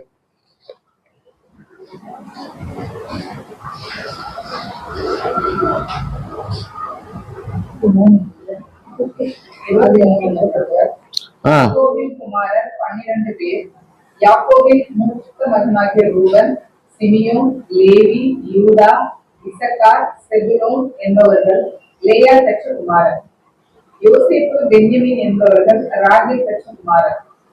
தான், நப்தலி என்பவர்கள் ராகேலுடைய பணிவிடைக்காரியாகிய பில்கா பெற்ற குமாரர். காத், ஆசேர் என்பவர்கள் லேயாவின் பணிவிடைக்காரியாகிய சில்பா பெற்ற குமாரர். இதுதான் யாக்கோபுடைய குமாரர்கள் 12 பேர். இப்ப என்ன பண்ண போறீங்கன்னா, இந்த 12 பேர் ஒரு சைட்ல எழுத போறீங்க. நான் சொல்றேன், அப்படியே எழுதுருங்க. ஆதியாகமம் மேல போட்டு கீழே இந்த லிஸ்ட் எழுதுங்க. ரூபன், ஏன்னா அதுக்கு நேரா என்ன எழுத போறோம்னா வெளிப்படுத்தல வர லிஸ்ட் நம்ம எழுத போறோம். ரூபன், சிமியோன், லேவி, யூதா, இசக்கார், செபுலோன், யோசேப்பு, பென்யமின், தான், நப்தலி, காத், ஆசேர். எழுதிட்டீங்களா?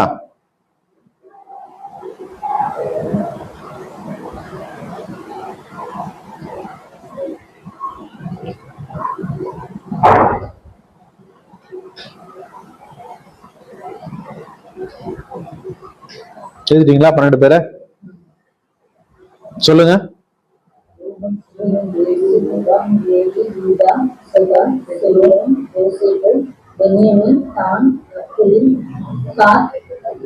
Very good. இப்போ வெளிப்படுத்தல இப்ப நம்ம படிச்சோம் இல்லையா 7ஆம் அதிகாரத்துல, அந்த லிஸ்ட சொல்றேன், ஆப்போசிட்ல அப்படியே எழுதுங்க. யூதா, ரூபன், காத், ஆசேர், நப்தலி, மனாசே, சிமியோன், லேவி, இசக்கார், செபுலோன், யோசேப்பு, பென்யமின். இப்ப இதுல செக் பண்ணி சொல்லுங்க. மனாசே. யோசேப்பு மனாசே. யோசேப்பு தான் இருக்கிறாரு. யோசேப்பு இருக்கிறார். அவரோட பையன் தானே மனாசே தான்.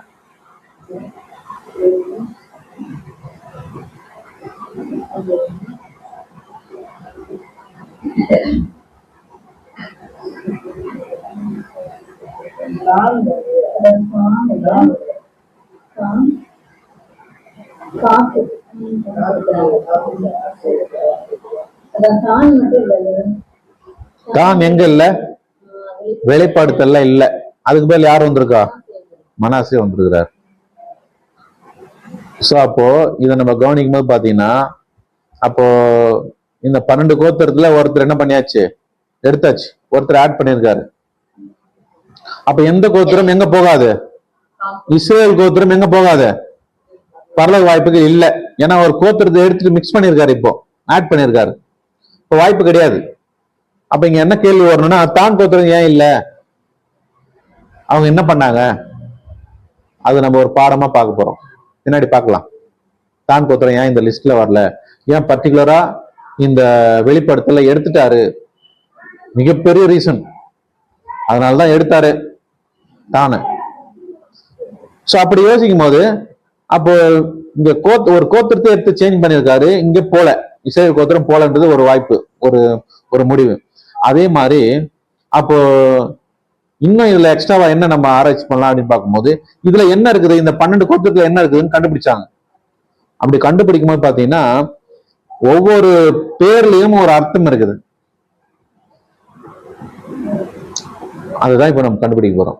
அந்த ஒரு பேர்லயும் ஒரு அர்த்தம். அந்த அர்த்தத்தை ஃபாலோ பண்ணா மட்டும்தான் எந்த நிலைமைக்குள்ள போக முடியும், உண்மை உள்ள நிலைமைக்கு போக முடியும். இதை கண்டுபிடிச்சாங்க அவங்க. சரிங்களா? படிக்கலாமா? என்ன படிக்கலாம்னு பாத்தீங்கன்னா, இப்ப ஆபிரகாமுக்கு அவருடைய பேருக்கு அர்த்தம் தெரியுமா நம்மளுக்கு? ஆபிரகாம் அப்படின்னா அதுக்கு முன்னாடி அவர் பேரு ஆபிரகாம் என்ன அர்த்தம் என்பதும் உயர்வான தகப்பன். அதுக்கப்புறம் தான் விசுவாச தகப்பன்லாம் நம்ம படிச்சிருப்போம். ஆமா, ஆபிராம் அப்படின்னும் போது உயர்வான தகப்பன் அர்த்தம். ஆபிரகாம்னு சொல்லும் போது திரளான ஜனங்களின் தகப்பன்.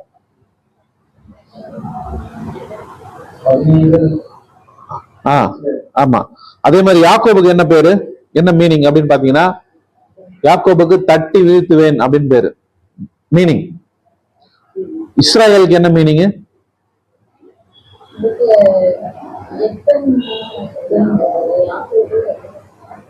அது இன்னொரு பேரு. நம்ம யாக்கோபுக்கு என்ன அர்த்தம் அப்படின்னு பாக்குறோம், அர்த்தம் பாக்குறோம். இஸ்ரேலுக்கு என்ன அர்த்தம் படிச்சிருக்குமே, இஸ்ராயேல் தேவனோடும் மனிதனோடும் போராடி மேற்கொண்டவன், அதான் இஸ்ராயேல். அந்த மாதிரிதான் இப்போ இஸ்ரேல் இந்த 12 கோத்திரத்துல அந்தந்த பேர்களுக்கு என்ன அர்த்தம் நம்ம கண்டுபிடிச்சிட்டோம்னா அதன்படி நம்ம வாழ போறோம். 8:40 எத்தனை கோத்திரம் நம்ம பார்க்கலாம்? இன்னும் 20 மினிட்ஸ் இருக்குது. எவ்வளவு முடியுமோ பார்க்கலாம். சரிங்களா? ஓகே. அப்ப முதல்ல என்ன பார்க்க போறோம்னா, ரூபன் கோத்திரத்தை நம்ம பார்க்கலாம். ரூபன், ஆதியாகமம் 29ஆம் அதிகாரம் 32ஆம் வசனம்.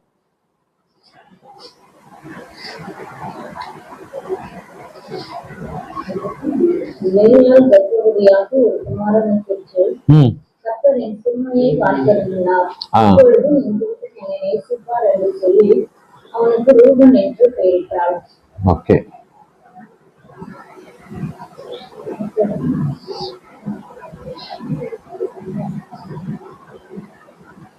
ரூபன் அப்படின்னா என்ன அர்த்தம்?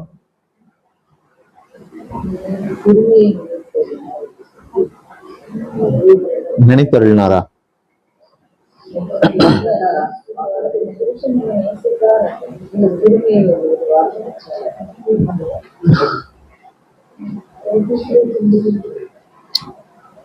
பார்த்தருளினார், பார்த்தல், அதான் அர்த்தம் இல்லையா? அப்ப பார்த்தல் அப்படின்னா எதை பார்க்கணும்? நாம யூடியூப்ல வர்றதெல்லாம் பார்க்கணும் பிரதர். அப்படியா? அப்படின்னா இயேசு கிறிஸ்து என்ன சொல்லியிருக்காருன்னா யோவான் 5ஆம் அதிகாரம் 39ஆம் வசனம்.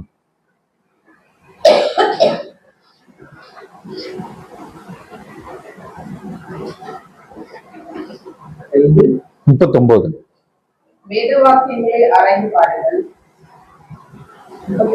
அதான் அவைகளால் உங்களுக்கு நித்திய ஜீவன் உண்டென்று எண்ணுகிறீர்களே, என்னை குறித்து சாட்சி கொடுக்க வேண்டும் அவைகளே. பாத்தீங்களா? அப்ப வேத வாக்கியங்களை தான் நம்ம என்ன பண்ணுமா? ஆராய்ச்சி பண்ணி பார்க்கணும். வேத வாக்கியங்களை தான் நம்ம பார்க்கணும். அதுதான் நம்மள எங்க கொண்டு போகணும்? நித்திய ஜீவனுக்கு கொண்டு போகும் அப்படின்னு சொல்லிட்டாரு. அப்ப பார்த்தல் அப்படின்னா நம்ம எதை பார்க்கணும்னா வேத வாக்கியங்களை. அப்போ பாத்தீங்களா, பேர்ல இருக்கிற அந்த குணலட்சணம் தான் நம்ம கிட்ட இருக்கணும்ன்றத கண்டுபிடிச்சாங்க. இன்னொரு வசனம் படிக்கலாம். அப்போஸ்தலர் 17ஆம் அதிகாரம் 11ஆம் வசனம்.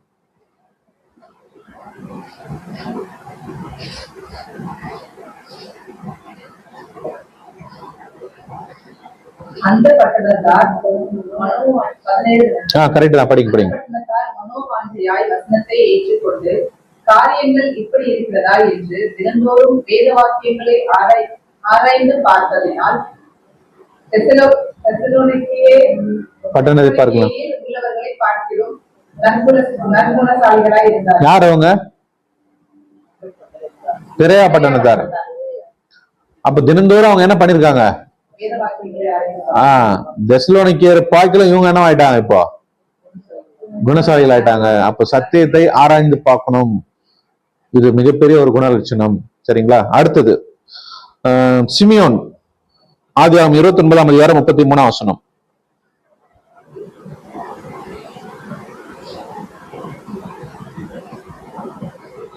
மறுபடியும் அவள் தத்துவதை ஆகி ஒரு குமாரனை பெற்று, நான் அப்பமா எண்ணப்பட்டதை கர்த்தர் கேட்டருளி இவனையும் எனக்கு தந்தார் என்று சொல்லி அவனுக்கு சிமியோன் என்று பெயரிட்டார்.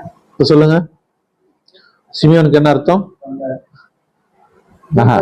கேட்டருளினார். கேட்டல். முதல்ல பார்த்தல் பார்த்தோம், இது கேட்டல். இப்ப நம்ம எதை கேட்கணும்?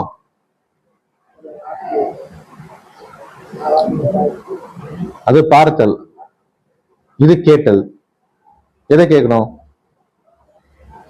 படிக்கலாம். மத்தேயு 13ஆம் அதிகாரம் 9ஆம் வசனம்.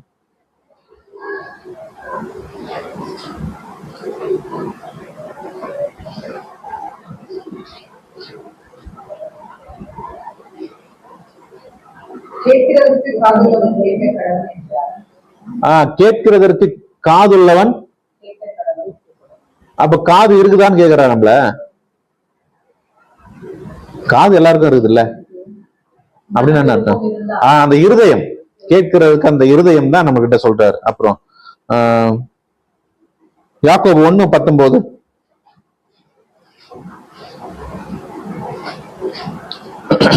ஆகையால் என் பிரியமான சகோதரரே, யாவரும் கேட்கிறதற்கு தீவிரமாயும் பேசுகிறதற்கு பொறுமையாயும் கோபிக்கிறதற்கு தாமதமாயும் எதிர்க்கப்படவும். இந்த வசனத்துக்கு அப்படியே நம்ம என்ன பண்ணுவோம்? கீழ்படிச்சிருவோம். கரெக்டா? கேட்கிறதற்கு தீவிரமாயும் பேசுகிறதற்கு பொறுமையாயும் கோபிக்கிறதற்கு தாமதமாயும் எதிர்க்கப்படவும். இது அப்படியே ஆப்போசிட் ரியாக்ட் பண்ணுவோம். நம்ம எதையும் டக்குன்னு என்ன பண்ண மாட்டோம்? கேட்க மாட்டோம். பொறுமையா எதையும் என்ன பண்ண மாட்டோம்? கேட்க மாட்டோம். டக்குன்னு கோவப்பட்டுருவோம். அதனாலதான் சொல்லி வச்சிருக்காரு வசனம். அப்ப கேட்கறதுக்கு நம்ம தீவிரமா இருக்கணும். எதை கேட்கறதுக்குன்னா இந்த சத்தியத்தை கேட்கறதுக்கு. இது 2வது குவாலிட்டியை சொல்லிட்டாரு. அடுத்தது லேவி ஆதியாகமம் 29ஆம் அதிகாரம் 34ஆம் வசனம். இன்னும் அவள் கர்ப்பவதியாகி ஒரு குமாரனை பெற்று புருஷனுக்கு 3 குமாரரை பெற்றபடியால் அவன் இப்போது இன்னொரு சேர்ந்திருப்பார் என்று சொல்லி அவனுக்கு லேவி என்று பெயரிட்டார். லேவினா சேருதல். எங்க சேரணும்? போயிட்டு எங்க சபையில சேர்ந்துறீங்களா?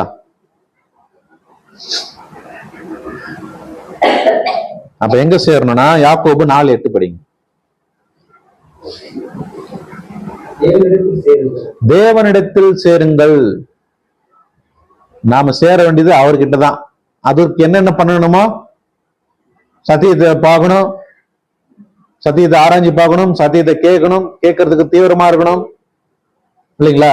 அப்பதான் தேவன் கிட்ட என்ன பண்ண முடியும்? சேர்றதுக்கான ஒரு வாய்ப்புகளை நம்ம போக முடியும். அடுத்தது யூதா 29ஆம் அதிகாரம் 35ஆம் வசனம்.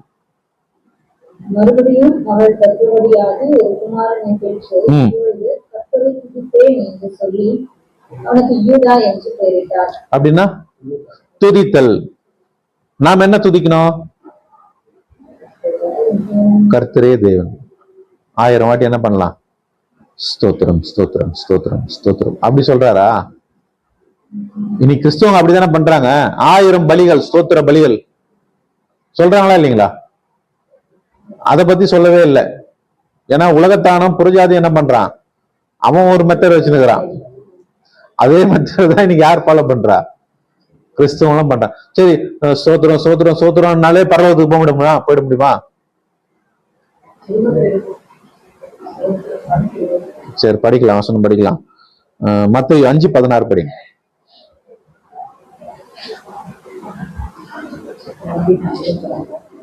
ஓகே, பாருங்க. முடியலன்னா பரவாயில்ல. இவ்விதமாய் மனுஷர் உங்கள் நற்கிரியைகளை கண்டு பரலோகத்தில் இருக்கிற உங்கள் பிதாவை மகிமைப்படுத்தும்படி உங்கள் வெளிச்சம் அவர்கள் முன்பாக பிரகாசிக்கக் கடவுது. பாத்தீங்களா என்ன சொல்றாரு? பரலோகத்துல இருக்கிறவங்க ஆஹா, கிரியையிலிருந்து அன்பாக மனுஷர் நம்முடைய கிரியைகளை கண்டு பரலோகத்தில் இருக்கிற பிதாவுடைய நாமம் என்ன பண்ணப்படணும்? அதுதாங்க துதித்தல். நம்முடைய கிரியைகளை பார்த்து மற்றவங்க பண்றாங்க பாத்தீங்களா, பாக்குறாங்க இல்லையா, அதுதான் துதித்தல். வெறுமனே வாயில சோத்திரம் சோத்திரம் சொன்னா என்ன பண்ண முடியாது. அங்க அவர் நாமம் மகிமைப்படாது. இன்னைக்கு அதுதான் கிறிஸ்தவ மண்டலம் சொல்லிட்டு இருக்காங்க. அதை என்ன சொல்றாருன்னா வசனத்துல, நாவினாலும் வசனத்தினாலும் அல்ல கிரியினாலும் உண்மையினாலும் சேரக்கடவும் சொல்றாரு. படிக்கலாம் பாருங்க. 1 யோவான் 3:18.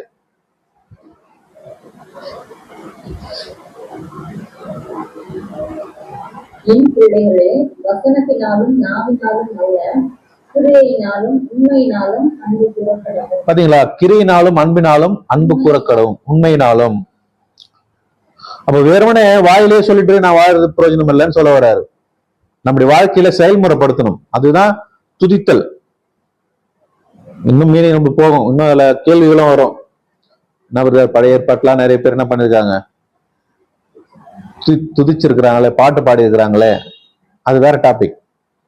ஆனா இதுல கேள்விகள் வரும். நம்ம பின்னாடி இதனுடைய எக்ஸ்பிளனேஷன்ல அதிகமா நம்ம பார்க்கலாம். இப்ப ஜஸ்ட் ஒரு பாயிண்ட் நம்ம தெரிஞ்சுக்கிறோம். சரிங்களா? ஓகே. அடுத்தது செபுலோன். ஆதியாகமம் 30ஆம் அதிகாரம் 20ஆம் வசனம்.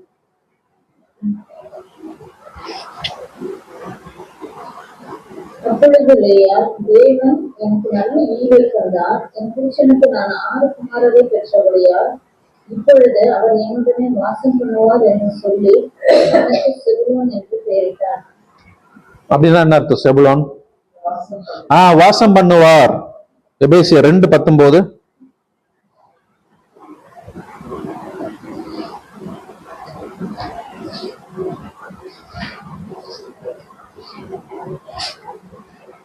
ஆகையால் நீங்கள் இனி அந்நியரும் பரதேசியமாயிராமல் பரிசுத்தவான்களுடைய ஒரே நகரத்தாரும் தேவனுடைய வீட்டாருமாயிருந்து அப்போஸ்தலர்கள் என்பவருடைய அஸ்திபாரத்திலே கட்டப்பட்டவர்களுமாய் இருக்கிறீர்கள். அதற்கு இயேசு கிறிஸ்து தாமே மூலை சொல்ல இருக்கிறார். அடுத்தது படிங்க. அவர் மேல் மாலையை முழுவதும் இசைவாய் இணைக்கப்பட்டு மக்களுக்குள் பரிசுத்த ஆலயமாக இருக்கிறது. அவர் மேல் நீங்களும் ஆவியினாலே தேவனுடைய வாசஸ்தலமாக கூட்டி கட்டப்பட்டு வருகிறீர்கள். 19 என்ன சொல்லுது? படிங்க. ஆகையால் நீங்கள் இனி அந்நியரும் பரதேசியமா இல்லாமல் பரிசுத்தவான்களோட ஒரே நகரத்தாரும் தேவனுடைய வீட்டாருமா இருந்து தேவனுடைய வீட்டாருமா இருந்து. சோ அப்பதான் அவர் என்ன பண்ணுவார்? நம்ம கிட்ட வாசம் பண்ணுவார். தேவனுடைய வீடா நம்ம மாறணும் இல்லையா? 2 கொரிந்தியர் 6:16 படிங்க.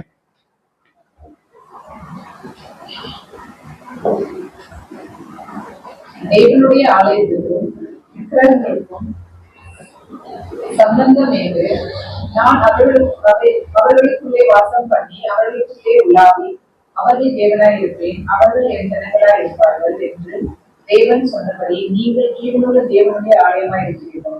நீங்களே ஜீவனுள்ள தேவனுடைய ஆலயமா இருக்கிறீர்களே. சோ அப்போ இந்த குவாலிட்டிஸ் எல்லாம் இருந்தாதான் இந்த சரீரத்துல இணைய போறோம் இல்லையா? அப்பதான் அவர் என்ன பண்ணுவாரு? இந்த குவாலிட்டிஸ்லாம் நம்ம கிட்ட வரும்போதே நமக்குள் இருதயத்துக்குள்ள அவர் வருவார், வாசம் பண்ணுவார். அந்த மாதிரி நம்முடைய இருதயம் மாறணுங்கிறத சொல்லி காமிக்கிறார். நம்ம வாசஸ்தலமா இருக்கணும்னு சொல்றாரு. அடுத்தது இசக்கார் 30ஆம் அதிகாரம் 18ஆம் வசனம். அப்பொழுது இல்லையா, நான் என் வேலைக்காக என் புருஷனுக்கு கொடுத்த பலனை தேவன் எனக்கு தந்தார் என்று சொல்லி அவனுக்கு இசக்கார் என்று பெயரிட்டார். இசக்கார்னா என்ன மீனிங்? பலன். என்ன பலன்?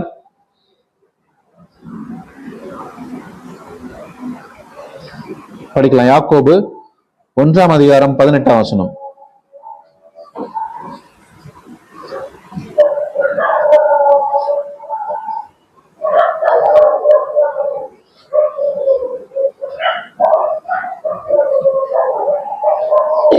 அவர் சித்தம் கொண்டு நம்முடைய சிருஷ்டிகளில் நமக்கு முதல் பலன்கள் நாம் முதற் பலன்கள் ஆவதற்கு நம்மை சத்திய வசனத்தினாலே ஜெனிக்கிறார். அப்ப பலன் தரக்கூடிய காரியங்கள் நம்ம வாழ்க்கையில் நடக்கணும். அது எப்படி நடக்கும் அப்படின்னா, இந்த சத்திய வசனத்தின் மூலமா தான் நாம் என்ன பண்ண முடியும்? ஜெனிப்பிக்கப்படணும். முதல்ல ஜெனிப்பிக்கப்பட்டாதான் நான் முதற் பலன்களா ஆக முடியும். அப்ப ஃபர்ஸ்ட் பார்ன் யாருன்னு பார்க்கும்போது நம்முடைய ஆண்டவராகிய இயேசு கிறிஸ்து தான். அப்ப அவர் ஃபர்ஸ்ட் பார்னா இருக்கும்போது நாமளும் அந்த சரீரத்துல என்ன ஆக போறோம்? இணைய போறோம். மறுபடியும் அந்த வசனம் படிங்க. அவர் சித்தம் கொண்டு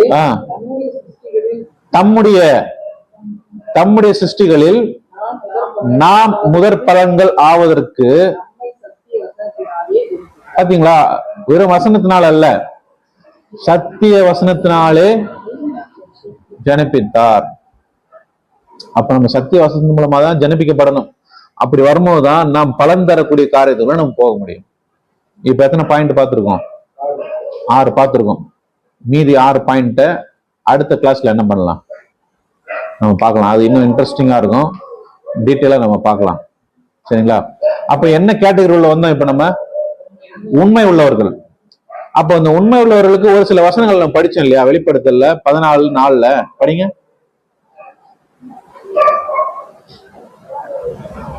ஸ்திரீகளால் தங்களையும் கரைப்படுத்தாதவர்கள் இவர்களே, கற்புள்ளவர்கள் இவர்களே, ஆட்டுக்குட்டியானவர் எங்கே போனாலும் அவரை பின்பற்றுகிறவர்கள் இவர்களே.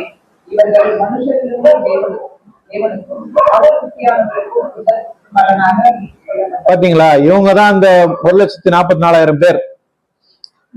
அந்த வசனம் ஸ்டார்ட் பண்ணுது இல்லையா? எப்படி ஸ்டார்ட் பண்ணுது?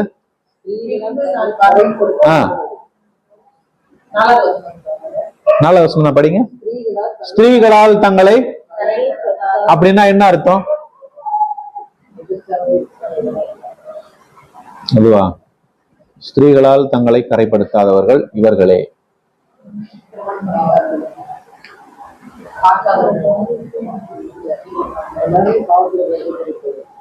இவங்கதான் அந்த 1,44,000 பேரா ஸ்திரீகளால் தங்களை கரைப்படுத்தாதவங்க.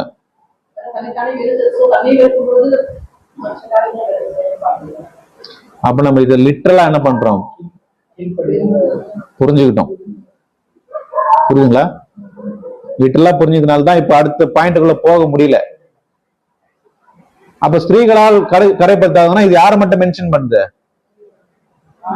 ஆண்களை மட்டும் தான் மென்ஷன் பண்ணுது. ஆனா இந்த வாய்ப்புக்குள்ள யாரும் இருக்கிறாங்களே. கேள்வி வருதா? சொல்லுங்க பிரதர். இல்ல இல்ல,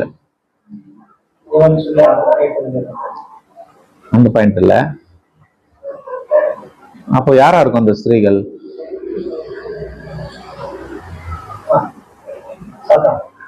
இல்ல, ஒரு விதத்துல நீங்க சொன்ன பாயிண்ட் கரெக்ட்.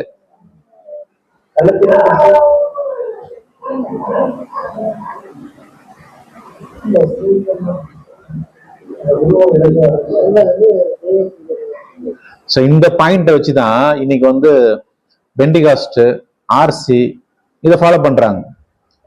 ஸ்திரீகளால் தங்களை கரைப்படுத்தாதவங்க. புரியுதுங்களா?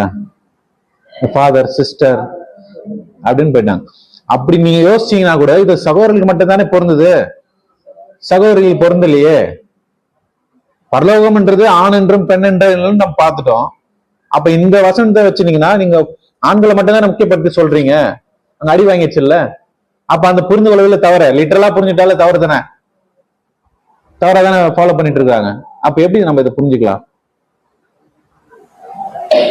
அடுத்த கிளாஸ்ல நம்ம பார்க்கலாம். இல்ல இப்ப பாத்துலாமா? டைம் இருக்கா? 5 minutes இருக்கா? பாத்துடலாமா?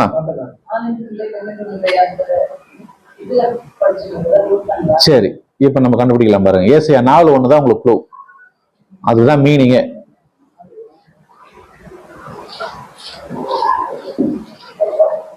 அந்நாளில் 7 ஸ்திரீகள் ஒரே புருஷனை பிடித்து, நாங்கள் எங்கள் சொந்த ஆகாரத்தை புசித்து எங்கள் சொந்த வஸ்திரத்தை உடுப்போம், எங்கள் நிந்தை நீங்கும்படிக்கு உன் பேர் மாத்திரம் எங்கள் பேர் விளங்கட்டும் என்பார்கள். புரிஞ்சுதுங்களா வசனம்? புரியலையா? இல்ல, அதுல அந்த வசனத்துல என்ன இருக்குதோ அதை சொல்லுங்க. அந்நாளில் 7 ஸ்திரீகள் ஒரே புருஷனை என்ன பண்றாங்களாம்? பிடிச்சுக்கிறாங்க. அடுத்தது, நாங்கள் எங்கள் சொந்த ஆகாரத்தை புசிப்போம், அப்புறம் உடுப்போம், நீங்கும்படிக்கு உங்க பேரை மட்டும் நாங்க என்ன பண்ணிக்கிறோம்? வச்சுக்கிறோம் அப்படின்னு சொல்றாங்க. இது லிட்டரலா சொல்லணும் அப்படின்னா, அந்நாளில் 7 ஸ்திரீகள் இருக்கிறாங்க. அவங்க என்ன பண்றாங்கன்னா, ஒரே ஒரு புருஷன் என்ன பண்றாங்க? பிடிச்சுக்கிறாங்க. ஆனா அந்த புருஷன் கொடுக்கக்கூடிய உணவையோ அல்லது அவர் கொடுக்கக்கூடிய வஸ்திரத்தையோ நாங்க என்ன பண்ண மாட்டோம்? அணிய மாட்டோம். நாங்க எங்களுக்கு நின்று நீங்க நாங்க என்ன பண்ணிக்கிறோம்? நாங்களே எங்களுக்கு வாங்கிக்கிறோம் அப்படின்னு சொல்றாங்க. இது லிட்டரலா நம்ம புரிஞ்சுக்கிறது. அப்படின்னு யாரு இருப்பா இந்த உலகத்துல? லிட்டரலா புரிஞ்சுக்கிட்டீங்கன்னா,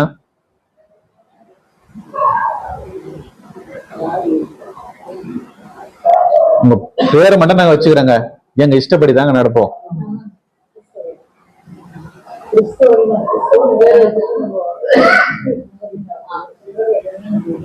அதாவது ஒரு புருஷன் அப்படின்னு இருந்தா அந்த மனைவி புருஷன் பேச்சுதான் என்ன பண்ணணும்? கேட்கணும். அவரு சம்பாதிச்சு வந்து கொடுக்குற சாப்பிடணும், அவரு வாங்கி கொடுக்குற ட்ரெஸ் தான் போடணும் இல்லையா? அதுதான் குடும்பம். அப்படி இல்லைங்க, உங்க பேரை மட்டும் நாங்க வச்சுக்கிறோங்க, நாங்க எங்க இஷ்டப்படி தாங்க நடப்போம் அப்படின்றவங்க யாரு உலகத்துல? நான் கிறிஸ்துவ கிட்ட போவாதீங்க, அந்த பாயிண்ட்டுக்குள்ள போவாதீங்க. லிட்டரலா நான் கேக்குறேன், லிட்டரலா அது மாதிரி யாரு இருப்பா? வேசித்தனம் பண்றவங்க தான் இருப்பாங்க. வேசித்தனம் பண்றவங்க தான் அப்படி இருப்பாங்க. கரெக்டா? இத நம்ம சபைகளுக்கு இப்ப ஒப்பிட்டு பார்ப்போம். அந்நாளில் 7 ஸ்திரீகள் அப்படின்னா, இன்னைக்கு ஸ்திரீ அப்படின்னாலே சபைதான். 7 சபை இல்ல, 7 ஸ்திரீ அப்படின்னா 7ன்றது ஒரு பூரணம் இல்லையா? இந்த பூரணமான இந்த உலகத்துல, கரெக்டுங்களா? அந்நாளில், வேதத்துல அந்நாளில் வந்தாலே இந்த கடைசி காலத்துல அந்த நம்ம புரிஞ்சுக்கணும். அப்படி இருக்கும்போது 7 ஸ்திரீகள்னா இந்த பூரணமான சபைகள். நல்லா புரிஞ்சுங்க, பூரணமான சபைகள். அவங்க என்ன சொல்றாங்களா? ஒரே புருஷனை பிடித்து. யார் அந்த புருஷன்? ஆண்டவராகிய இயேசு கிறிஸ்து. நீங்க தான் எங்களுக்கு புருஷன் அப்படின்னு நாங்க என்ன பண்றோம்? பிடிச்சுக்கிறாங்க. ஆனா அவங்க என்ன சொல்றாங்கன்னா, எங்கள் சொந்த ஆகாரத்தை நாங்க என்ன பண்ணிக்கிறோம்?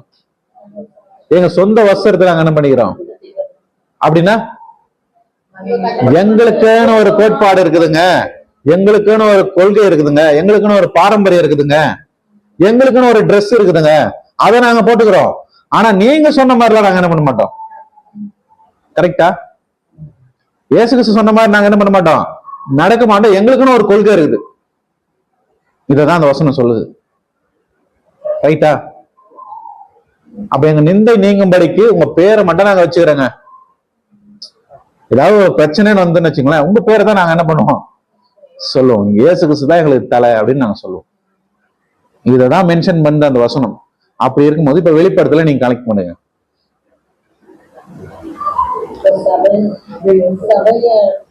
எடுங்க வெளிப்படுத்தல் 14:4 ஸ்திரீகளால் தங்களை கரைப்படுத்தாதவர்கள் அப்படின்னா என்ன அர்த்தம்?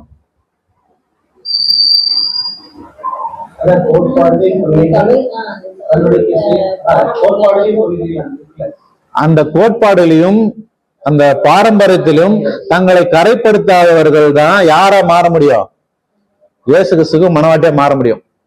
அதுதான் அந்த ஸ்திரீகளால் தங்களை கரைப்படுத்திக்காதவங்க, அவங்களுடைய போதனைகளாலும் உபதேசத்தாலும் அவங்களுடைய பாரம்பரிய கொள்கைகளாலும் தங்களை யார் கரைப்படுத்திக்கிறாங்களோ அவங்க என்ன பண்ண முடியாது, கிறிஸ்துவுக்கு மனவாட்டியா மாற முடியாது. அதுல இருந்து வெளியே வந்து பரிசுத்தமா வர மட்டும்தான் எங்க போக முடியும். புரிஞ்சிச்சுங்களா? இப்போ நான் சபைக்குள்ளேயே அங்கே இருந்துட்டு நான் வாழறேன்னா என்ன பண்ண முடியாது, கிறிஸ்துவுக்கு மனவாட்டியா போக முடியாது. இதுதான் சபைகளால் தங்களை கரைப்படுத்தாதவங்க. இன்னைக்கு உட்காந்து கரைப்படுத்திட்டு இருக்காங்களா? சத்தியத்துக்கு மாறாதான் என்ன பண்ணிட்டு இருக்காங்க, எதிர்மாறாதான் நடந்துட்டு இருக்கிறாங்க. அப்ப சத்தியத்தின்படி நடக்கிறவங்க மட்டும்தான் கிறிஸ்துவுக்கும் மனவாட்டியா மாற முடியும். இதுதான் சத்தியம். இதுதான் ஸ்திரீகளால் தங்களை கரைப்படுத்தாதவர்கள். சொல்லுங்க. சபாசுதன் பில்டிங் இல்லை அப்படின்றீங்கல்ல, இப்போ நாங்க போய் ஆராதிக்கிற அந்த இடத்த அப்ப எப்படி சொல்லலாம்? சபை சர்ச்சு அப்படின்னா சபைங்கிறதே இது இல்லை அப்படின்றீங்கல்ல, அதை எப்படி? இப்ப அதுக்கு இன்னும் வெரி நெக்ஸ்ட் என்ன பண்ணணும்னா 2-3 சப்ஜெக்ட் இருக்குது. அதை நம்ம பார்த்துட்டா எல்லாம் கிளியர் ஆயிடும். அதனால கொஞ்சம் வெயிட் பண்ணுங்க. சபை அப்படின்னு பார்த்துட்டோம்னா இப்ப இந்த பாயிண்ட்லயே உங்களுக்கு விளங்கி இருக்கணும் என்ன அப்படின்னா, ஸ்திரீகளால் தங்களை கரைப்படுத்தாதவர்கள் அப்படின்னால விளங்கி இருக்கணும். அவர்களுடைய உபதேசத்துல நம்ம என்ன பண்ணக்கூடாது, நிக்க கூடாது அப்படின்னு நம்மளுக்கு புரியுது இல்ல. தவறான உபதேசம் தானே சொல்லிட்டு இருக்காங்க. அப்ப அதுலயே நம்ம இருந்தோம்னா என்ன ஆயிடுவோம், நம்மளே கரைப்படுத்திக்குவோம். விளங்கிடுச்சா? புரிஞ்சுதா? சோ இன்னும் 6 பாயிண்ட் இருக்குது.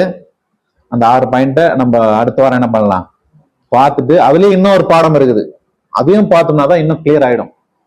இந்த உண்மை உள்ளவர்கள் முடிஞ்சதுக்கு அப்புறம் உண்மை உள்ளவர்கள் சேர முடியாதவங்க, போக முடியாதவங்களுடைய நிலைமை என்னன்னு ஒரு கேள்வி இருக்குல்ல. இந்த 12 பாயிண்ட் இருக்குது. இந்த 6 பாயிண்ட் தான் பார்த்திருக்கோம். 12 பாயிண்ட் முடிச்சோன்னு வச்சுங்களேன், இதன்படி நடக்கிறவங்க தான் என்னவா மாற முடியும், சரீரமா மாற முடியும். அப்ப இந்த 12க்குள்ள ஒன்னு 2 மிஸ் ஆகுது, நான் இதுக்குள்ளதானே வந்தேன் அப்படின்னா அவருடைய நிலைமை என்ன அப்படின்றதுக்கு ஒரு பாடம், அதையும் நான் பார்க்க போறோம். கிளியரா? அப்ப ஸ்திரீகளால் தங்களை கரைப்படுத்தாதவர்கள்ன்றது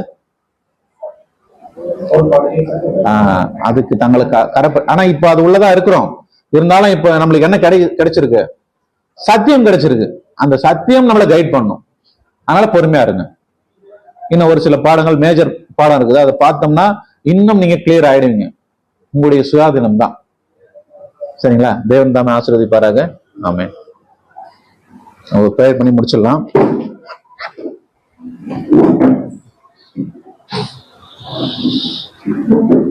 ஜெபம் செய்வோம். வானாதி வானங்களில் வீற்றிருந்து பூமியின் மனபுத்திராய் எங்களை கண்ணோக்கி பார்த்து அனுதினமும் வழிநடத்தி வருகின்ற எங்களை ஒன்றான மெய்தேவனே, உமக்கு துதியும் ஸ்தோத்திரமும் ஆண்டவராக இயேசு கிறிஸ்து மூலமா எடுக்கிறோம் தகப்பனே. தேவரீர், இதோ இந்த வேளையிலும் கூட ஒரு சிலராய் கூடி உங்களுடைய சத்தியங்களை நாங்கள் தியானிக்கவும் அதை ஆராய்ந்து பார்க்கவும் நீர் கொடுத்த இந்த மட்டில்லா கிருபைகளுக்காக நன்றிகளையும் ஸ்தோத்திரங்களும் மேற்கொள்கிறோம். இதோ தகப்பனே, இந்த நாளிலும் கிறிஸ்துவின் சபை என்ற ஒரு வேத பாடத்தின் மூலமாக அநேக சத்தியங்களை நீர் எங்களுக்கு வெளிப்படுத்தினீர் தகப்பனே. வருகின்ற நாட்களிலும் கூட அநேக சத்தியங்களை கேட்டு ஆண்டவராக இயேசு கிறிஸ்துனுடைய அந்த ஒரு சரீரத்துல நாங்களும் போய் இணைய எங்களுக்கு ஏற்ற ஞானத்தையும் புத்தியும் பலனையும் பரிசுத்தாவியும் அதிகமாய் கொடுத்து வழிநடத்த வேண்டுமாய் எங்கள் அன்பின் ஆண்டவரும் உலக ரட்சகரும் எங்களின் ஒரே போதகருமான ஆண்டவராக இயேசு கிறிஸ்துவின் ஜெபங்களும் நல்ல பிதாவே. ஆமென். Praise the Lord.